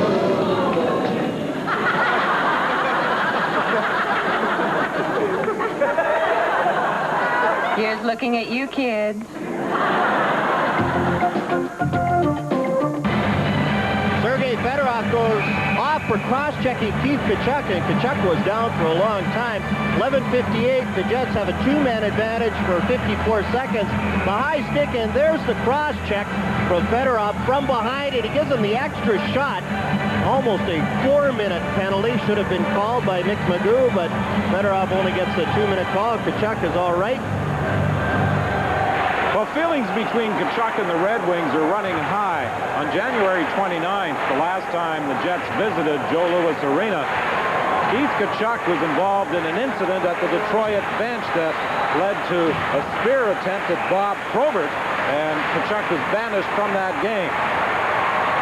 So this might be a carryover of that meeting. And a lot more emotion in this game. As the Winnipeg Jets in the Central Division, it takes a while to get the rivalries going. You play the teams more that hit on Carter by Domi, and there is a lot more emotion in this battle between the Jets and the Wings. Two-man advantage for 53 seconds. Coffey throws it back to the net. Tkachuk goes after it. To the point for McBean. McBean for Steen. Steen to the point to Manson. Manson almost mishandled it. McBean back to Manson at the side of the net. Manson for McBean. Manson gets set, fakes it. Out front for Tkachuk. Backhand shot goes wide. Emerson is checked in the corner. He can't clear against Manson. Manson lets the shot go. He scores! Keith Tkachuk in front tips that shot from Dave Manson. Manson played most of the power plays for the Edmonton Oilers, and he's got a great shot. Tkachuk goes to the front of the net, and it's Keith Tkachuk who gets a stick on this shot from Manson and tips it down and between Bob Essence's legs. Tkachuk positions himself, good hand-eye, it's waist high, gets the stick on it, deflects it in. Keith Tkachuk, the leading goal scorer on the Winnipeg Jets, gets his 36th. And still 124 remains in the Winnipeg power play with Sergei Fedorov in the penalty box. The Jets in front 4-2. No chance for Bob Essence on that one, but the other three goals that have beaten him tonight are ones that I'm sure he'd like to have back. I don't think he was scheduled to play. I think Scotty Bowman changed his mind at the last minute, and Essence does not look like he was prepared to play tonight. Well, usually the indicator as to which goaltender is going to play is the goaltender that is first off the ice, and that was definitely Chris Osgood today. Tkachuk from Manson on the power play for the Winnipeg Jets. They were enjoying a two-man advantage, but now their man advantage will be negated as Paul Eisebart is fingered by referee Mick Magoo with 1:11 remaining in the Sergei Fedorov penalty. With another Hockey Night in Canada update, again, here's Scott. Don, here is why Kirk Muller is so valuable to the Montreal Canadiens. Puck goes in behind the Quebec Nordique net, and Muller levels Alexei Gusarov. Oh, hi! Yeah, I can talk. Actually, could you hold on a moment? Okay, now I can talk. You are? How's your family? Well, every time my mother looks at... Yeah, they've got some real skilled people for a 4-on-4 situation. One of them is Paul Coffey. Rebound, and Primo couldn't get that bouncing puck as Steen starts away, crossing with Drake. Drake moves into the slot, tried to slide it over for Quintal, and it's picked off by Coffey. He moves it ahead to Yzerman, to Primo. For Coffey, Coffey shoots, saved by Cheveldae. Ulanov loses it at the side of the net. Wrap-around attempt by Yzerman. He's knocked down, and the puck is dumped out to center. And there's Paul Coffey back. He skates so well, leads the rush, and then he's back defensively. Ulanov breaks it up in his own zone and dumps it down the ice. 27 seconds remaining, and then the Red Wings will have a power play. Coffey is forced to circle back, looks for Lidstrom, and the pass is beyond his reach. Ulanov now for Tkachuk, and it's a two-line pass.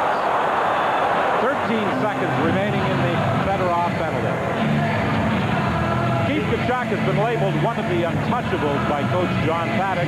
Tkachuk, Teemu Selanne, Alexei Zhamnov, and Teppo Numminen, when he took over as general manager, received the tag of untouchables in the opinion of the man who holds the dual portfolio, Coach MGM.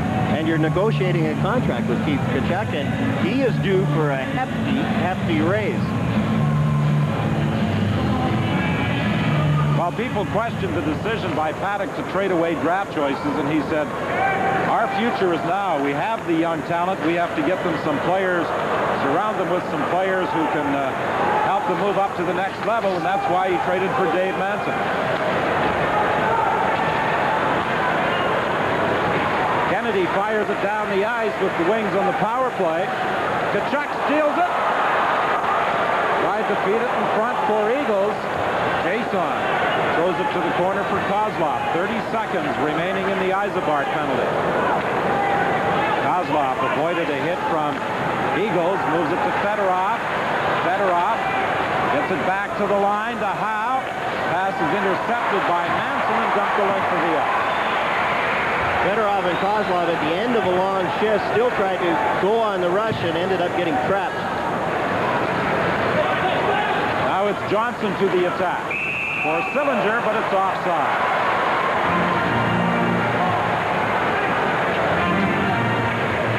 Well, the Red Wings got off to a slow start, but since the... Anyway, it is a pleasure watching you do your job. And that's what I want to get back to, the watching part. I don't like you spying over my shoulder. Is that what you think I'm doing? That I'm spying on you? What else am I supposed to think? That you're being honored. Annie, I think we both know I don't have a lot of experience in the hospital field. Yeah, I know that.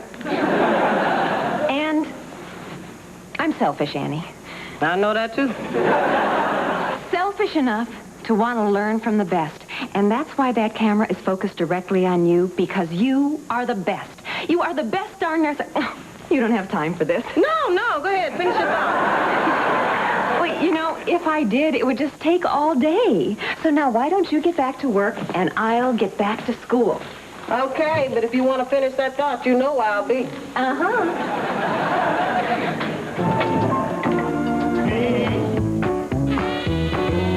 New Duracell, the longest-lasting battery we've ever made.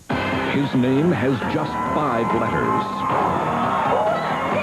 It's made up of only 2 syllables. But try saying it. The name's so nice, they named me twice. Without laughing. March 25th. Welcome back to Winnipeg Matinee Hockey from Maple Leaf Gardens in Toronto. Tomorrow, the Calgary Flames try to cool the Leafs. That game's at 12:30 p.m. Central, 10:30 a.m. Pacific. Yes, it goes with brunch. Don? And the Leafs are hoping that the Winnipeg Jets hang on to this 4-2 advantage. They currently trail or lead Detroit by 2 points. They could increase it to 4 if the Jets win tonight and Toronto can knock off Calgary tomorrow. Shots on goal 22-13 as Tim Cheveldae has been solid for the Jets. Yzerman battling for the puck in the Detroit zone with Shannon. These two, combined with Thomas Steen, a very effective line for the Winnipeg Jets tonight.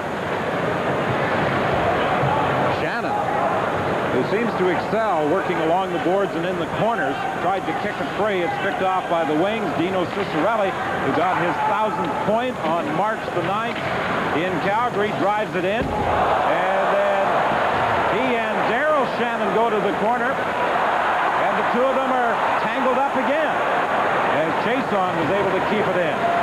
Now Yzerman has it. For Sillinger, penalty coming up against Winnipeg. 3:58 remaining in the second period. And the will be playing a man short on the penalty call by Mick Magoo, and it appears to be going against Daryl Shannon, a bit of retaliation for the incident involving he and Dino Ciccarelli. Ciccarelli has Daryl Shannon lined up. He dives down and misses the hit. He then gets up. Ciccarelli goes back. Shannon on Ciccarelli, and it's called interference. All made by Mick Magoo as Shannon just drove Ciccarelli to the ice, nowhere near the puck, and takes the interference penalty. The older of the two Shannon brothers, Daryl Shannon, the defenseman, who initially came into the National Hockey League with the Toronto Maple Leafs as a number 2 draft pick in 1986. Had a strong game on Wednesday night as the Jet forwards did a good job coming back on St. Louis and making sure their defense just had head-on one-on-ones. Manson flips it around the boards. Tkachuk trying to get it out, and he succeeds.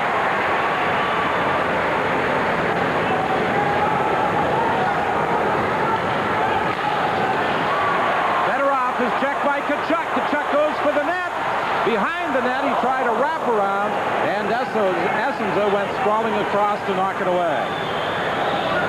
Fedorov leaves it for Coffey. Coffey's shoot-in, picked up by Primo. He lets it go, tried to slip it back to the point, but Lidstrom wasn't in position.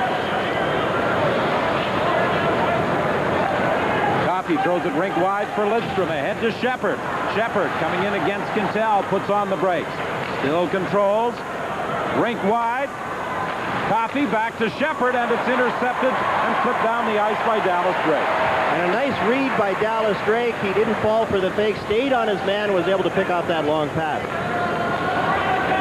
Yzerman has 2 goals, looking for the hat trick, dodging a check, tried to work his way past Quintal, but he was stopped and Manson clears.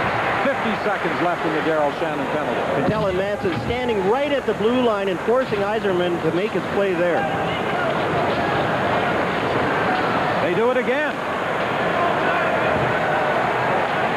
Chason throws it rink wide to Howe. For Chason. Chason for Yzerman. Yzerman trying to set something up, goes behind the net for Ciccarelli. It's picked off. Kennedy can't clear. Chason shot. Save and flipped wide on the rebound by Ciccarelli. And now Eagles fires at the length of the ice with 15 seconds left in the penalty. Yzerman starts back quickly with Howe, takes a return pass. Yzerman fakes, then shoots and fires wide. Kozlov comes back to the line. Tried to fire it rink-wide backhand and put it over the glass out of play as the penalty expires. With another update, here's Scott. Don, back to the Montreal Forum where Matthew Schneider having quite an afternoon and evening. He sets up Brian Bellows, who fires it on the short side past Stefan Doucette. That's Bellows' 28th of the year. Schneider has 3 points, and the Canadians have a 3-1 lead with about 30 seconds left in the second period of play. And the Canadians are looking to break out of a tie with Pittsburgh. Pittsburgh winning over Vancouver this afternoon, and the two deadlocked with 86 points in the Northeast Division. Quebec trying to climb up the ladder, looking for a win as Philadelphia lost at home to Hartford. An opportunity for the teams behind Philadelphia to try and play catch-up. 1:56 remaining here at the Winnipeg Arena. As Manson goes cross-ice to Daryl Shannon, he dumps it down the ice with Howe retreating.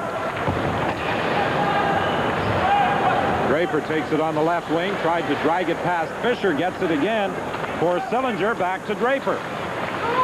Draper gains the line, works his way to the corner, gets away from Manson, he shoots. Cheveldae got a piece of it and then got some help from the post as well. Finally, it's gloved down the ice by Borsato. Fisher races after it. Romanek in the corner, trying to free it for Fisher. Sillinger picks it up. Dangerous type of pass as he went by Romanek, but managed to get it out of the zone. Winnipeg changing up as we move to the final minute of the second period. Drake waits for his teammates to get back onside, shooting it in. Coffey tried to flip it out, gloved by Drake. And then Ulanov plays it off the board to Tkachuk. Kachuk had problems controlling it, and Coffey starts back. Coffey, rink-wide pass, and it was deflected away from Primo. Emerson starts away. Emerson coming in on Konstantinov, dropped it off for Drake. Drake gets it, circles, tried to move back to the line. Ulanov dumps it into the corner. Kachuk can't get to it. He's checked from behind. Konstantinov takes it behind his own net. Ahead for Fedorov. Fedorov on the right side for Shepard. Shepard shoots and he fires wide. The puck ricochets off the boards. Here's Steve with a breakaway going in on Essenza. Over for Shannon, and Shannon couldn't get a stick on it. 5 seconds remaining in the period as Fedorov gets set, fakes the shot, moves it over to Primo, but he won't get a shot away as he and Quintal bump just as the horn sounds to end the period. Konstantinov did a good job coming back and taking Darren Shannon out of the play. So the score at the end of the second is Winnipeg 4 to... Oh, Annie, I'm so glad you're here. Is my mascara all over my face? No. But my eyes are all red and swollen, aren't they? Why, you been crying or something? Oh, then it shows. No, you look fine. Oh, Annie, it's so sweet of you to try and make me feel better, especially when I know you really don't care for me. Look, Casey, I didn't come in here to... Why don't people like me, Annie? It's been this way ever since I was a child. Maybe it was because we moved around a lot. Connecticut, Indiana, Guam. Was your father in the military? No, puppeteer. So we had to go where the work was. Well, that must have been tough. All that moving, that's so hard on kids. And it didn't help knowing that Neil was Dad's favorite. Neil, was that your brother? No, a puppet. A red-headed puppet in a little cowboy outfit. Sat there grinning on Dad's lap, always knew the right thing to say. That little punk stole the best years of my life. Oh, I'm sorry, Annie. I didn't mean to lay all this on you. Oh, now don't you worry, Casey. That's a lot to deal with. I thought I had it rough, but I never had to show my parents with a puppet. Oh, Annie, thank you for being so understanding. Oh, don't you worry. You're very welcome. Hank, try to put yourself in her place. Okay? Now, where would you go if you were Gina Cuevas? What do you think I've been doing all week? I checked with every moving company in Miami. I went to the post office to see if she left a forwarding address. I went to Skinnerama Dome for amateur strip night. Gina would never go there. Of course she wouldn't. I just stopped by and, to get my mind off things. Look at this. Is this a monument to gluttony or what? The Taj Mahal of fat. Now you see it? Now you don't. Oh, my God. This Doesn't matter. Something wrong?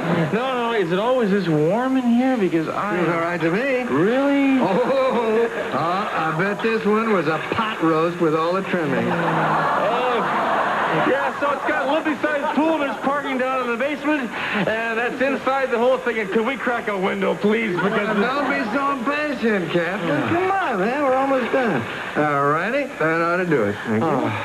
Good. Let's get out of here. Now, I just have to inject this fat into the chin area. You want to do the honors? Huh? I mean, it's just like filling a donut. Oh, my Hey, Kaplan, where are you going? Come on, Kaplan, what about our deal? Kaplan! Oh, I'm gonna have nightmares about this. I'll never be able to sit down to a turkey dinner again. Well, I warned you about impersonating a doctor. Sure enough, you got your comeuppance.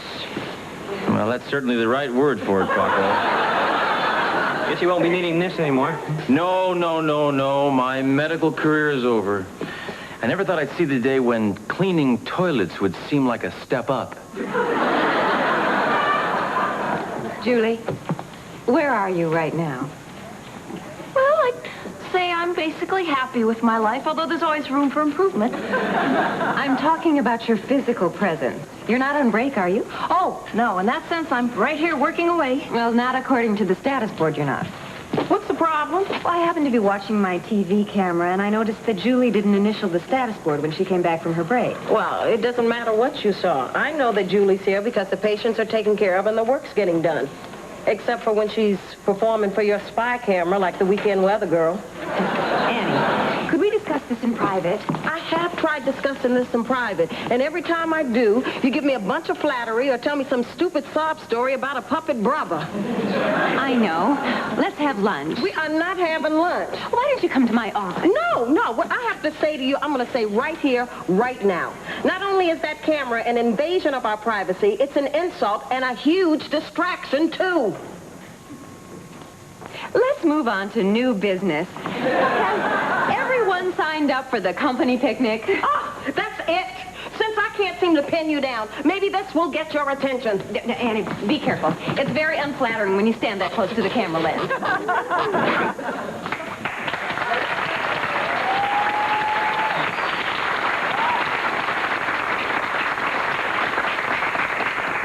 Are we all saying that we don't like my camera? Yeah. Now let's see you talk your way out of this one. Well, Annie, I don't have to talk my way out of this one because a picture is worth 1,000 words, and my camera did exactly what I hoped it would. It brought my entire staff together into one cohesive unit.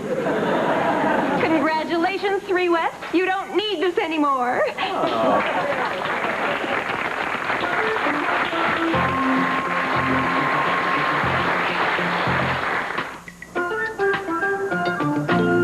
I apologize. You're not a blabbermouth. So now could you just give me a little hint where Gina is? San Pequeño. Gesundheit. All right. Look, do you know anyone else who knows where she is? Well, have you tried contacting her family?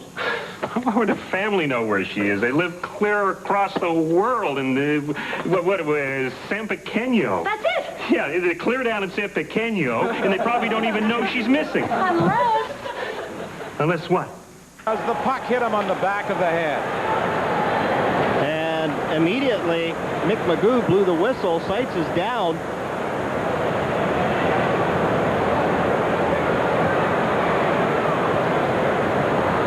Shoot in by Daryl Shannon. Seitz goes to the middle trying to get out of the way because most of the time the defensemen go off the glass.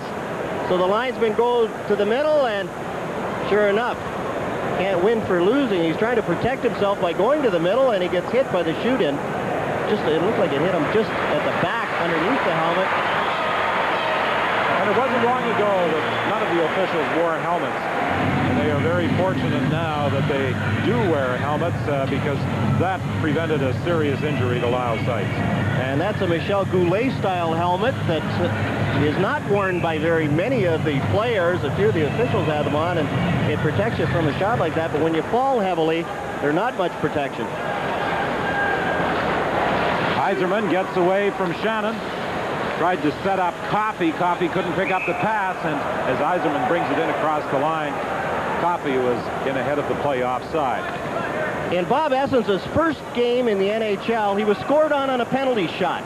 Playing against the Detroit Red Wings in Detroit. Guess who scored, Don? Would it happen to be number 19? That's it. And he's played well tonight. He's been one of the standouts for Detroit. I don't think Sergei Fedorov has had a game to remember. 5 times in his career, Yzerman has scored 50 or more goals. Cicerelli can't control it. Daryl Shannon flipped it ahead. Paul Coffey fired it back in. And the Shannon brothers relay it down the ice, and a rather derisive reaction from the fans at the Winnipeg Arena on the save by Bob Essenza.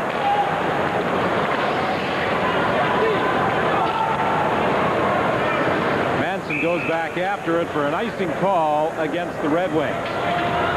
It's hard for a goaltender to come back who had played so long here in the Winnipeg Arena and come back, have a game like he's having tonight, not know you're going to play, out with friends. I saw him come back to the hotel today about 2 o'clock in the afternoon. He didn't know he was going to play. You're not mentally prepared to play, and then you have a night like you're having tonight where he's only had 15 shots on net. You don't have a chance to really get a good feel, and you wonder about Scotty Bowman changing his mind at the last minute and then putting Bob Essenza in net.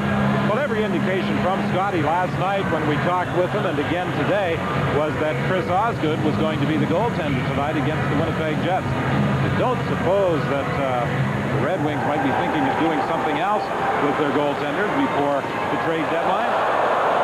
I think they might be. I think they'd love to have Grant Fuhr. Mike Eagles and Konstantinov battle back at the net. Puck comes out front, and Domi couldn't reach it. Shepard, who is second on the Red Wings with 48 goals, slides it in behind the net. Domi takes it along the boards, and he starts away with Eagles. King racing down the other side. Konstantinov got there first. Domi tried to line him up, missed him. Kennedy with a long shot, and that's deflected to the corner boards. Johnson dodges a hit from King. Faison gets the center, dumps it in. Ty Domi, his first shift after the big hit on Terry Kartner, but at least Domi's out there. Terry Kartner is still in the Detroit dressing room. Yes, he did not return for the third period. Kozlov with a shot. Kennedy takes it back of the net. Looking for Emerson, kept in by McCarty. Now it's knocked out to center and ahead to Drake. Tkachuk goes for the net. Drake's shot sails wide. Drake has it again. Then he's checked. Coffey moves it to Kozlov. Kozlov coming in against Dulanov. Ahead for Fedorov, and he was checked by Cantel.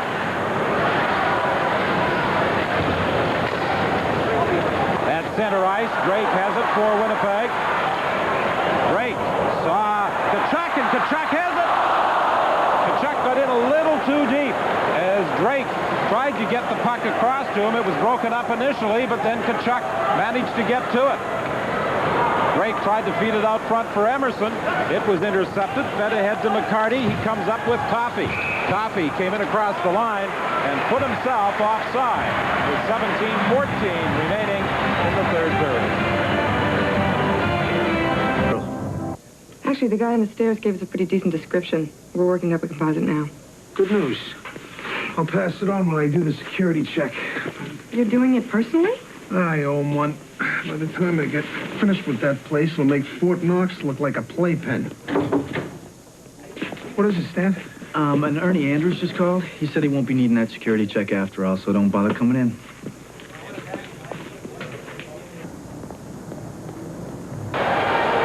Isobart and Cicerelli, 222s, battle in the corner. Manson tried to whip it around the glass and out, and it went out of play. Dave Manson, a #1 pick by the Chicago Blackhawks in 1985. In the 88-89 season, he had his best year in the NHL with 18 goals and 352 penalty minutes. And he has played almost 20 minutes of tonight's hockey game. And trailing, Scotty Bowman trying to get Sergei Fedorov on the ice more, trying to get the Red Wings back into this game. Although I don't think John Paddock wants him to spend that much time in the penalty box. John Paddock does want Dave Manson to return to the style of play that made him a feared blue liner with the Chicago Blackhawks.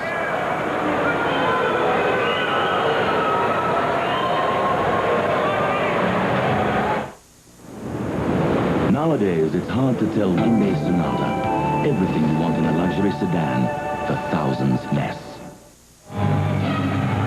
Manson lost his own stick, so he grabs somebody else's and gets a penalty for holding the stick. And the Detroit Red Wings, a key power play here early in the third. You can't take another guy's stick. It's not on the other team.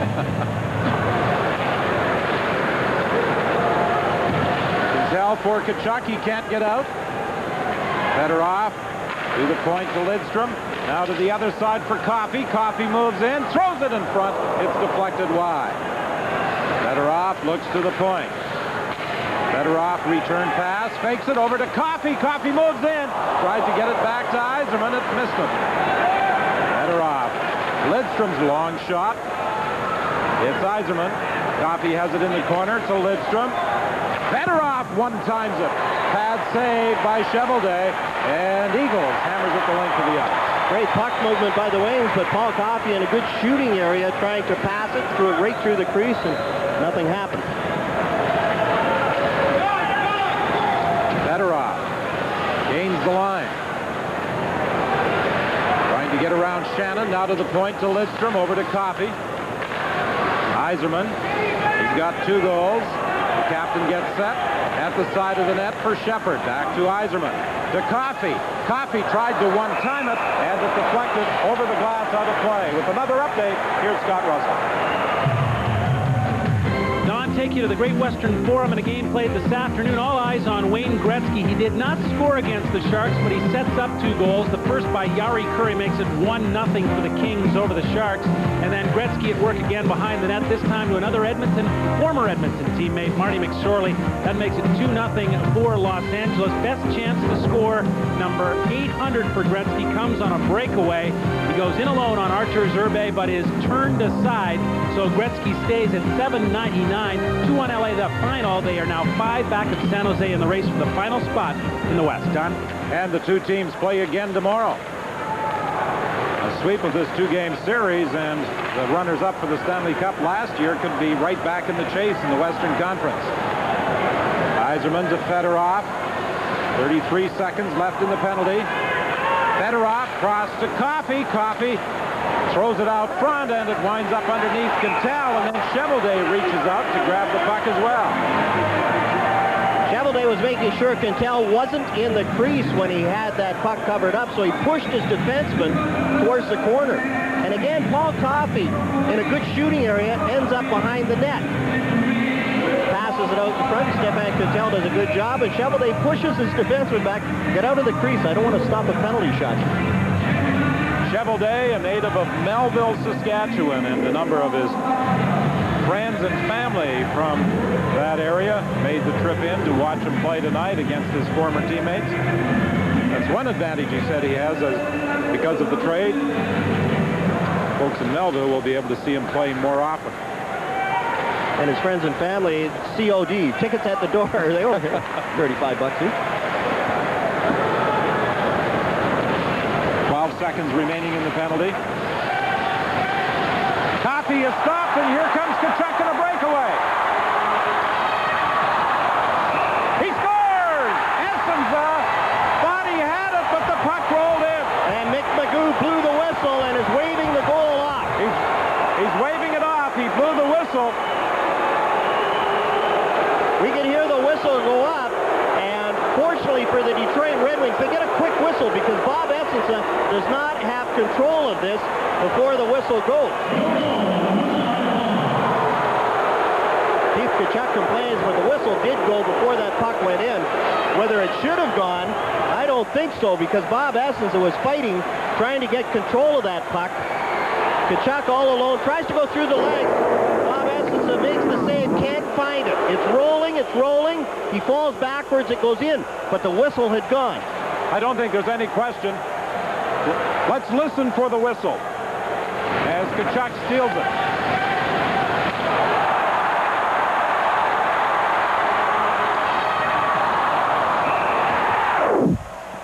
That's close. The fans don't like the call. But Magoo thought that Essenza had the puck tangled up in his equipment. Blew the whistle, so a shorthanded goal by Keith Tkachuk is wiped out. King throws it rink wide, looking for Domi. It was beyond his reach. Konstantinov is after it. Konstantinov puts it down the ice. Dean Kennedy picks it up for Winnipeg. He banks it off the boards. Again, too far for Domi. Domi's after Konstantinov.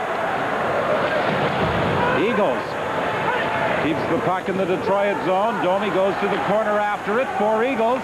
Eagles leaves it there for King. King back of the net for Domi, and the Detroit net is knocked off its supports as Domi attempted to battle his way behind the goal after the loose puck with 14:09 left in the third.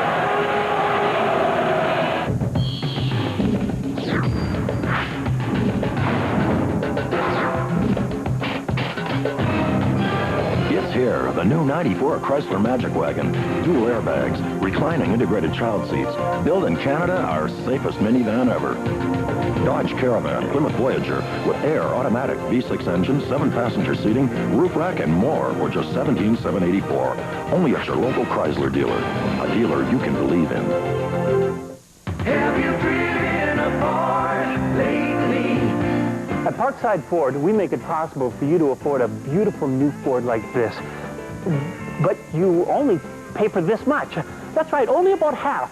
You pay for this, and you drive home in this. Or this. How about this one? That's why they call us Parkside Ford. Come on out to a Ford country, Parkside Ford.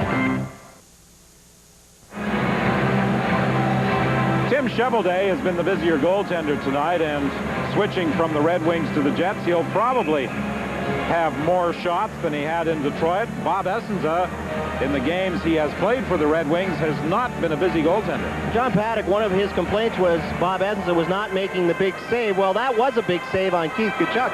Even though the puck did go in, it counts as a save and at a key time during this game. McBean trying to get set, couldn't get a shot away. King behind the net. Moves it out for Eagles. Eagles for King. King circling in the corner. This line has been cycling the puck really well for the Jets since the start of the hockey game. Dean Kennedy thought he had Primo lined up, missed him with a check. Domi takes it in his own zone. Slowly moves to center ice and then flips it high. And the Jets make a line change. Howe for Coffey. For Kozlov. Kozlov throws it into the slot. McBean picks it off for Winnipeg. McBean is knocked down, and there's going to be a penalty against Dino Ciccarelli.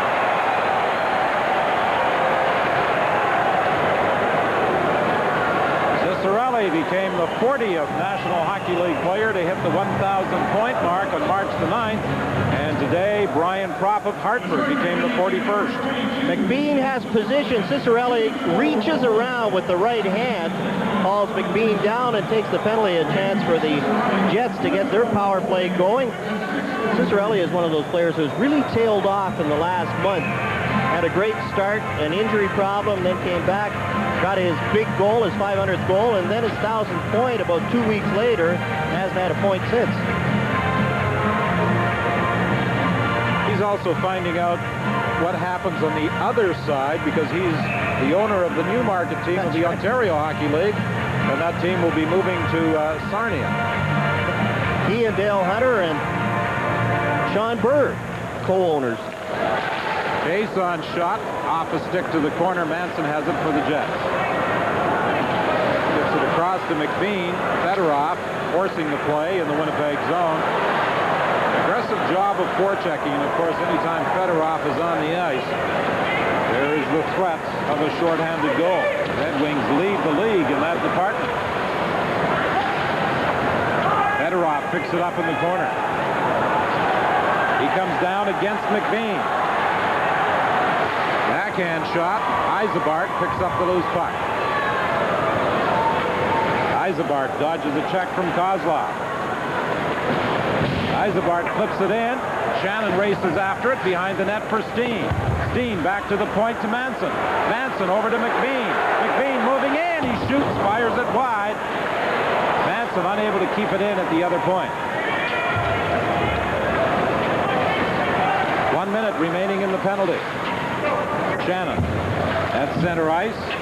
Tried to dump it in and put it over the boards and out of play. Here's Scott Russell with another update. Don, back to the Montreal Forum, and Vince Damphousse, who's been incredibly hot for the Canadians. He takes this from behind the net, puts it through the legs of Stéphane Bissette. Now 4-1 Montreal. Damphousse has 34 goals on the season. And Vincent Damphousse and the Montreal Canadiens will be visitors to the arena on Wednesday night. The Detroit Red Wings return home. Scotty Bowman's team will face the Chicago Blackhawks on Tuesday. The Wings have 4 games in the next week. They're at home to Chicago Tuesday, at Ottawa Wednesday. They're at home to Washington on Friday and play in Chicago on Sunday.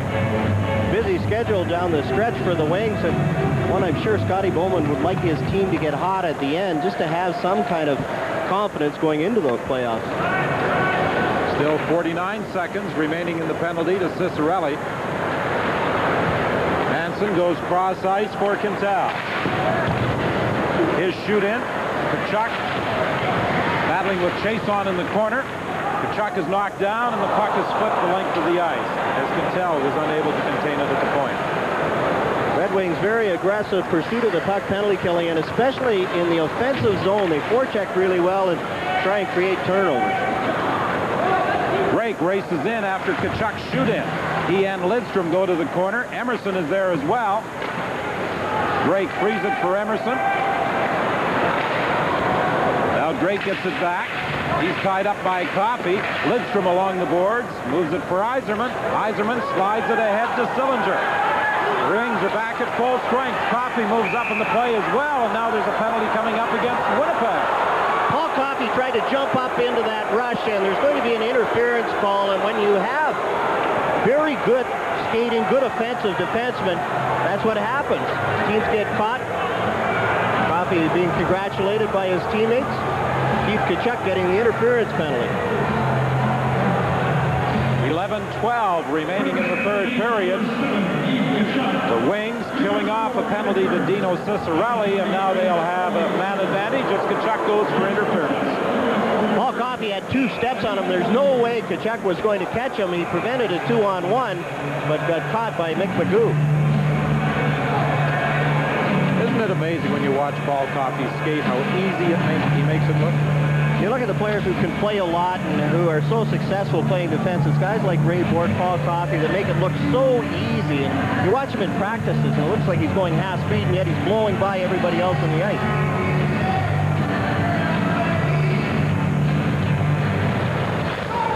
Coffey at the line. Lidstrom for Fedorov. Rink wide for Coffey. His shot is blocked before it gets to the net by Quintel, and Eagles clears. Coffey really hasn't had a shooting stick out tonight, trying to make a lot of dangerous passes and a lot of really tough passes cross ice through 2 or 3 white jerseys. Coffey takes the return pass from Fedorov. Coffey moving in. Cheveldae the save, and Manson will clear. Coffey 1-on-3 got through, and Cheveldae made the save. Now it's Fedorov who can also fly. Checked by Drake, but Lidstrom following up on the play gets the puck to Yzerman. Drop pass for Fedorov, trying to get around Manson. Back to the line for Coffey. His shot hits the post, the rebound, and Quintel saved that one off Yzerman.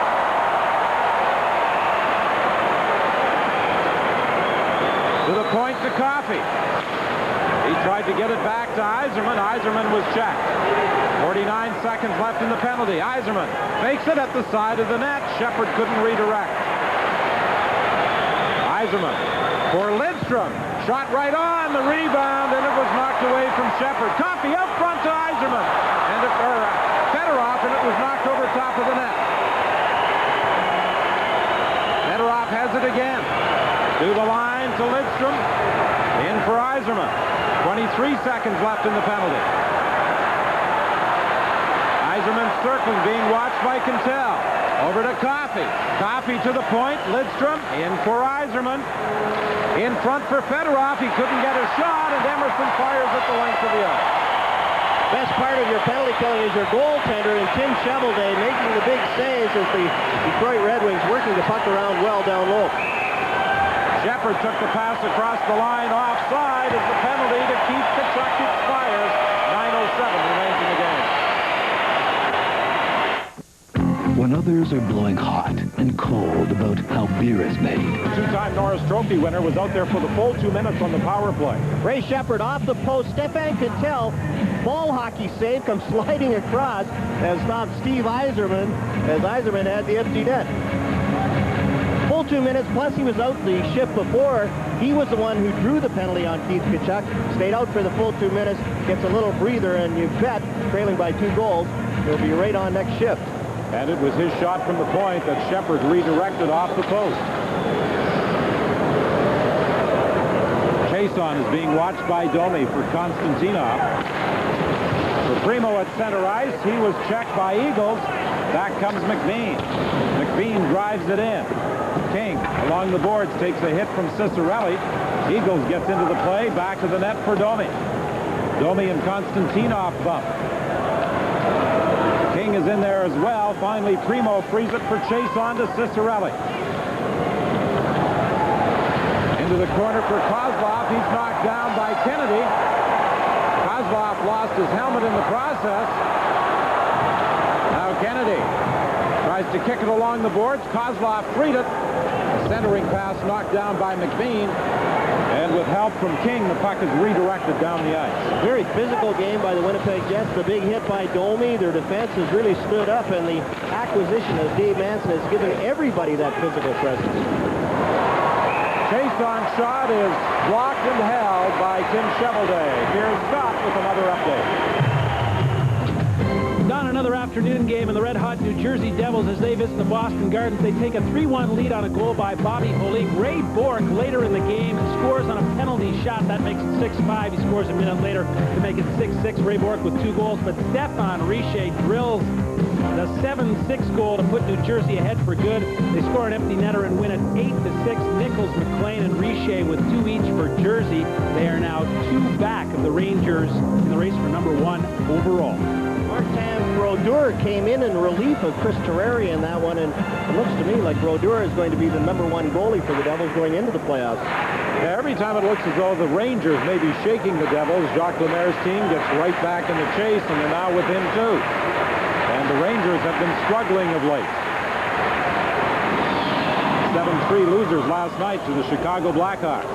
Coffey takes a shot, gets it back again. This time it deflects. Romanek plays it off the glass and down the ice.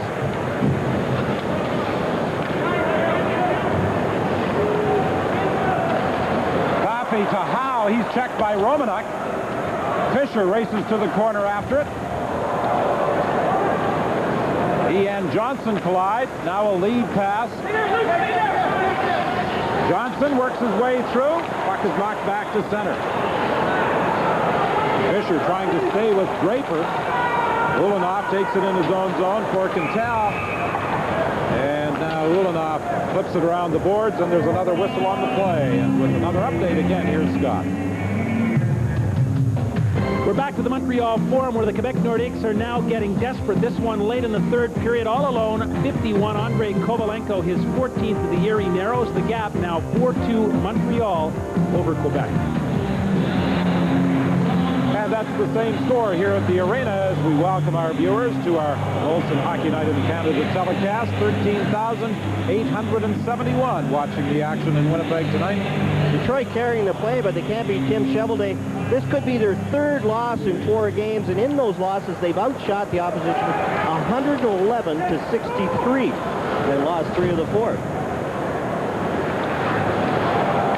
Red Wings are the highest scoring team in the National Hockey League, but they've had problems of late scoring goals. And I think that might be a concern for Coach Scotty Bowman. And especially from his big gunners. Steve Yzerman's looked pretty good tonight, but certainly Fedorov hasn't had the quality scoring chances.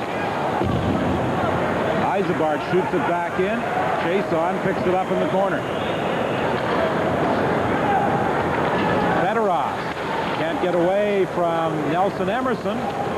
Emerson, who has 2 goals, flips in a weak backhand. Konstantinov having problems getting out, gets another opportunity. Still can't get out of the zone. And now Yzerman comes back to help out to Fedorov. A neat little pass to Yzerman. Yzerman is then checked. Tkachuk has it for Winnipeg. He drives it wide of the Detroit goal. Coffey moves it up on the right side for Shepard. Shepard tried to go rink wide with it. Fedorov and Domi go into the corner after it. So does Kennedy. Kennedy plays it off the glass, but not out. Domi will now try to get it out of the zone, and he succeeds to McBean. McBean and Domi come to the line. McBean getting set. Throws it in front, redirected, and then fired over top of the net by King. Domi was the player in front who redirected the shot. Good offensive play by Wayne McBean, reading the play well, throwing it out to Domi, and Bob Essensa had to make a good save. Howe being pestered by Eagles coming out of the zone. Leaves it for Coffey. Coffey gains the line. Working against McBean out front. The puck is caught up in skates, and then Chevelday reaches out and grabs it for a face-off. 5:24 remains in the third. Is in his first year as head coach of the Red Wings. John Paddock in his third year as coach of the Winnipeg Jets, and he now has the dual responsibilities of coach and general manager. And you wonder how long he will be able to do both. I think he's done a good job as the general manager, but it's very time-consuming, and a rookie at the position, he might change his mind during the summer and hire himself a coach. Well, he hasn't at all been reluctant to pull the trigger on a number of trades he feels were necessary to help his struggling hockey team. And the team we are seeing tonight against the Red Wings is certainly not the team we saw for a good portion of the season. Konstantinov with a rink-wide pass. Broken up by Cantel. Konstantinov after it again. Domi is after him. Domi's tried to play physical against Konstantinov all night. Here's Primo breaking through for Chason. Saved by Chevelday. And Eagles picks up the big rebound ahead for Domi. Domi simply takes his time before dumping it down the ice. Steve Chason in alone, and again, Tim Chevelday, a big save at a key time during the game. Free. Scores! This time the puck does go in.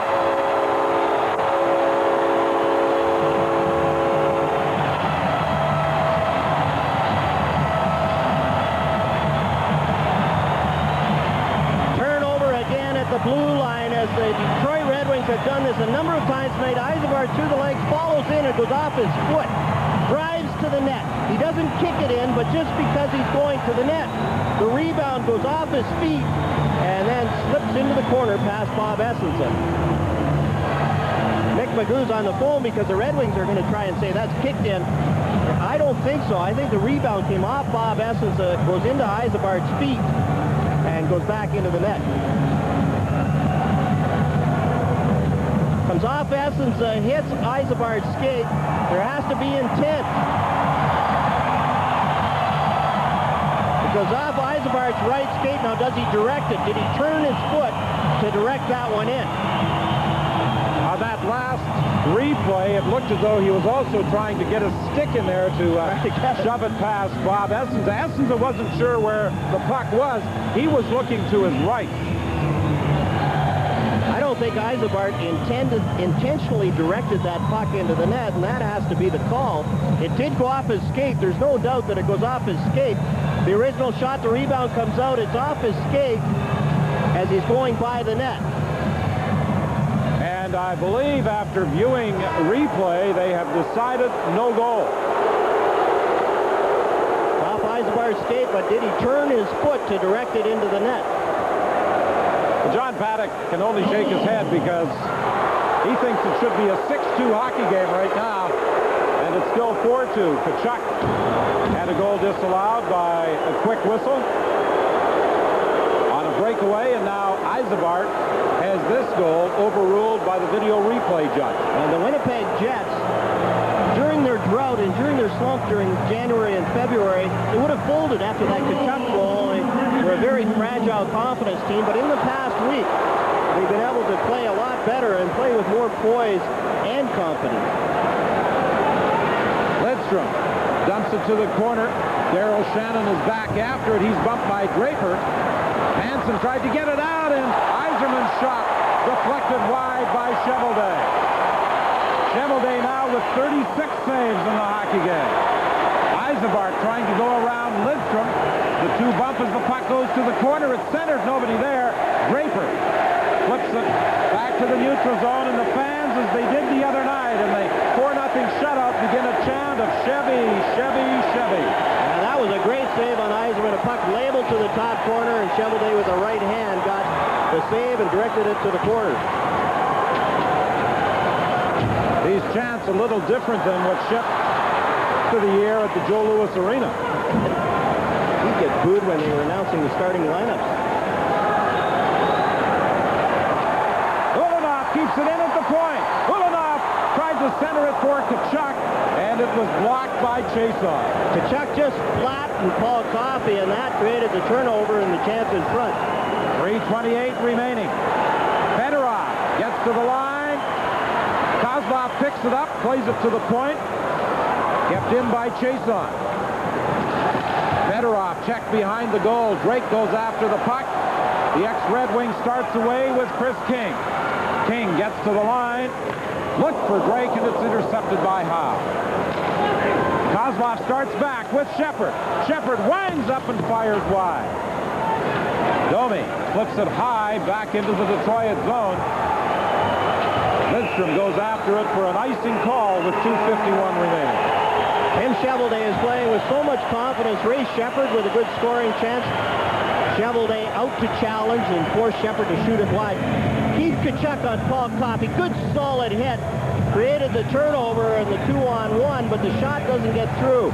A good job in front by Steve Chason to knock that pass down, but what a hit by Keith Tkachuk. And it's been the physical presence of the Winnipeg Jets instead of the Detroit Red Wings. You look at Bob Probert, the Wings, and Keith Primo, who hasn't played much in the second half of this game. It's been the Winnipeg Jets who have out-hit the Detroit Red Wings.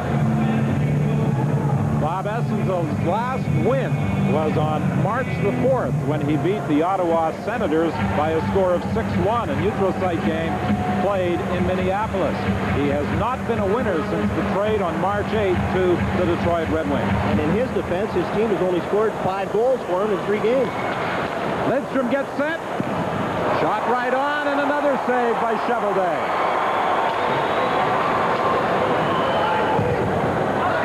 Tkachuk flipped it in, and it's an offside call as Yzerbark was inside the line ahead of the play. Both Tkachuk and Yzerbark have been deprived of goals tonight. The executive producer of Hockey Night in Canada is Ron Harrison. Harry Isaac, the producer of tonight's game. Our director, Ron Forsythe. Don Moss, in charge of our isolation cameras. Bernice Chorney, the assistant to the producer. And these are some of the other members of our production and technical crew who have made tonight's game possible. The head of CBC Network Sports is Alan Clark. And the senior executive producer is Doug Self. 2:37 remaining in the third. 4-2. Winnipeg leads.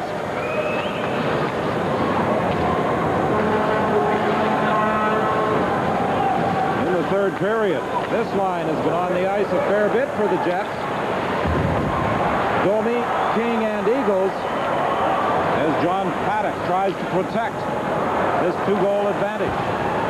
And this trio has done a pretty good job in the Red Wing zone of cycling the puck. Keeping the puck deep, always in front of them, and then getting back, at least one man back at a good defensive position.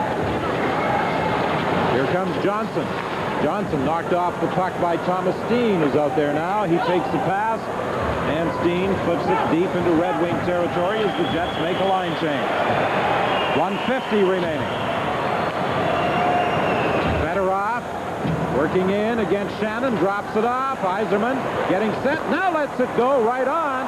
Back to the line, Chason's weak shot knocked down in front, and Darren Shannon starts away with Yzerbark. He flips it to the corner, and back after it goes Chason. Fedorov starts away. He has Yzerman with him. Yzerman, the captain, took the pass, but it was offside. Chris Draper playing the wing with Yzerman and Fedorov as Scotty Bowman is pulling out all the stops and now pulling out his goaltender, trying to get back. And it's hard when you play switch lines. Chris Draper playing the wing with Yzerman. Yzerman made that move at the blue line, and Draper jumped in outside. 1:23, the time remaining. Winnipeg leading 4-2. The 2 previous games played in Winnipeg against Detroit November 17th. The Jets 2-1 winners, and on December 5th, Winnipeg won by a score of 6-4. The Red Wings lopsided victories at home, 6-2, 6-2, and 7-1. And John Paddock has to be proud of the way his team has picked it up without Alexei Zhamnov in the lineup. Thomas Steen has played very well at center. Keith Tkachuk has done a good job, and you look at the other players. Nelson Emerson has had a very strong game. Yzerman tried to center it. It goes back to the net for Primo. Fedorov, Coffey, his shot blocked, another shot. Cheveldae made the save. The extra attacker out there. Yzerman back to the net with Primo. Tkachuk is there. We're into the final minute. Centering attempt at the side of the net. Cheveldae grabs it and holds it for another faceoff. Now Tim Shovelday, who's a pretty good stand-up goaltender, uses that Eddie Belfour style, or when the puck is around behind the net. And I'm not a firm believer in this, but I've changed my mind because when wraparounds happen, you take away anything that's going to go in along the ice, and during a scramble, that's usually where the puck ends up. Shovelday's down, stick flat on the ice. He's able to stop it and cover up. And again, the fans with a chant that I'm sure Shovelday must enjoy, Chevy, Chevy, Chevy. Some say that the fans in Detroit drove him out of the Joe Louis Arena. Fans in the media didn't help because they fueled the fans. Tim Shovelday didn't take long to have his mask painted and changed, and Bob Essence is still wearing his Avro Aero Jet. I'm sure he'd like to get that painted and try and become a wing as soon as possible. 56 seconds remaining in the third. The Red Wing net is empty. The Jets lead it by a score of 4-2. Both Detroit goals by captain Steve Yzerman. Nelson Emerson has scored 2 for the Winnipeg Jets.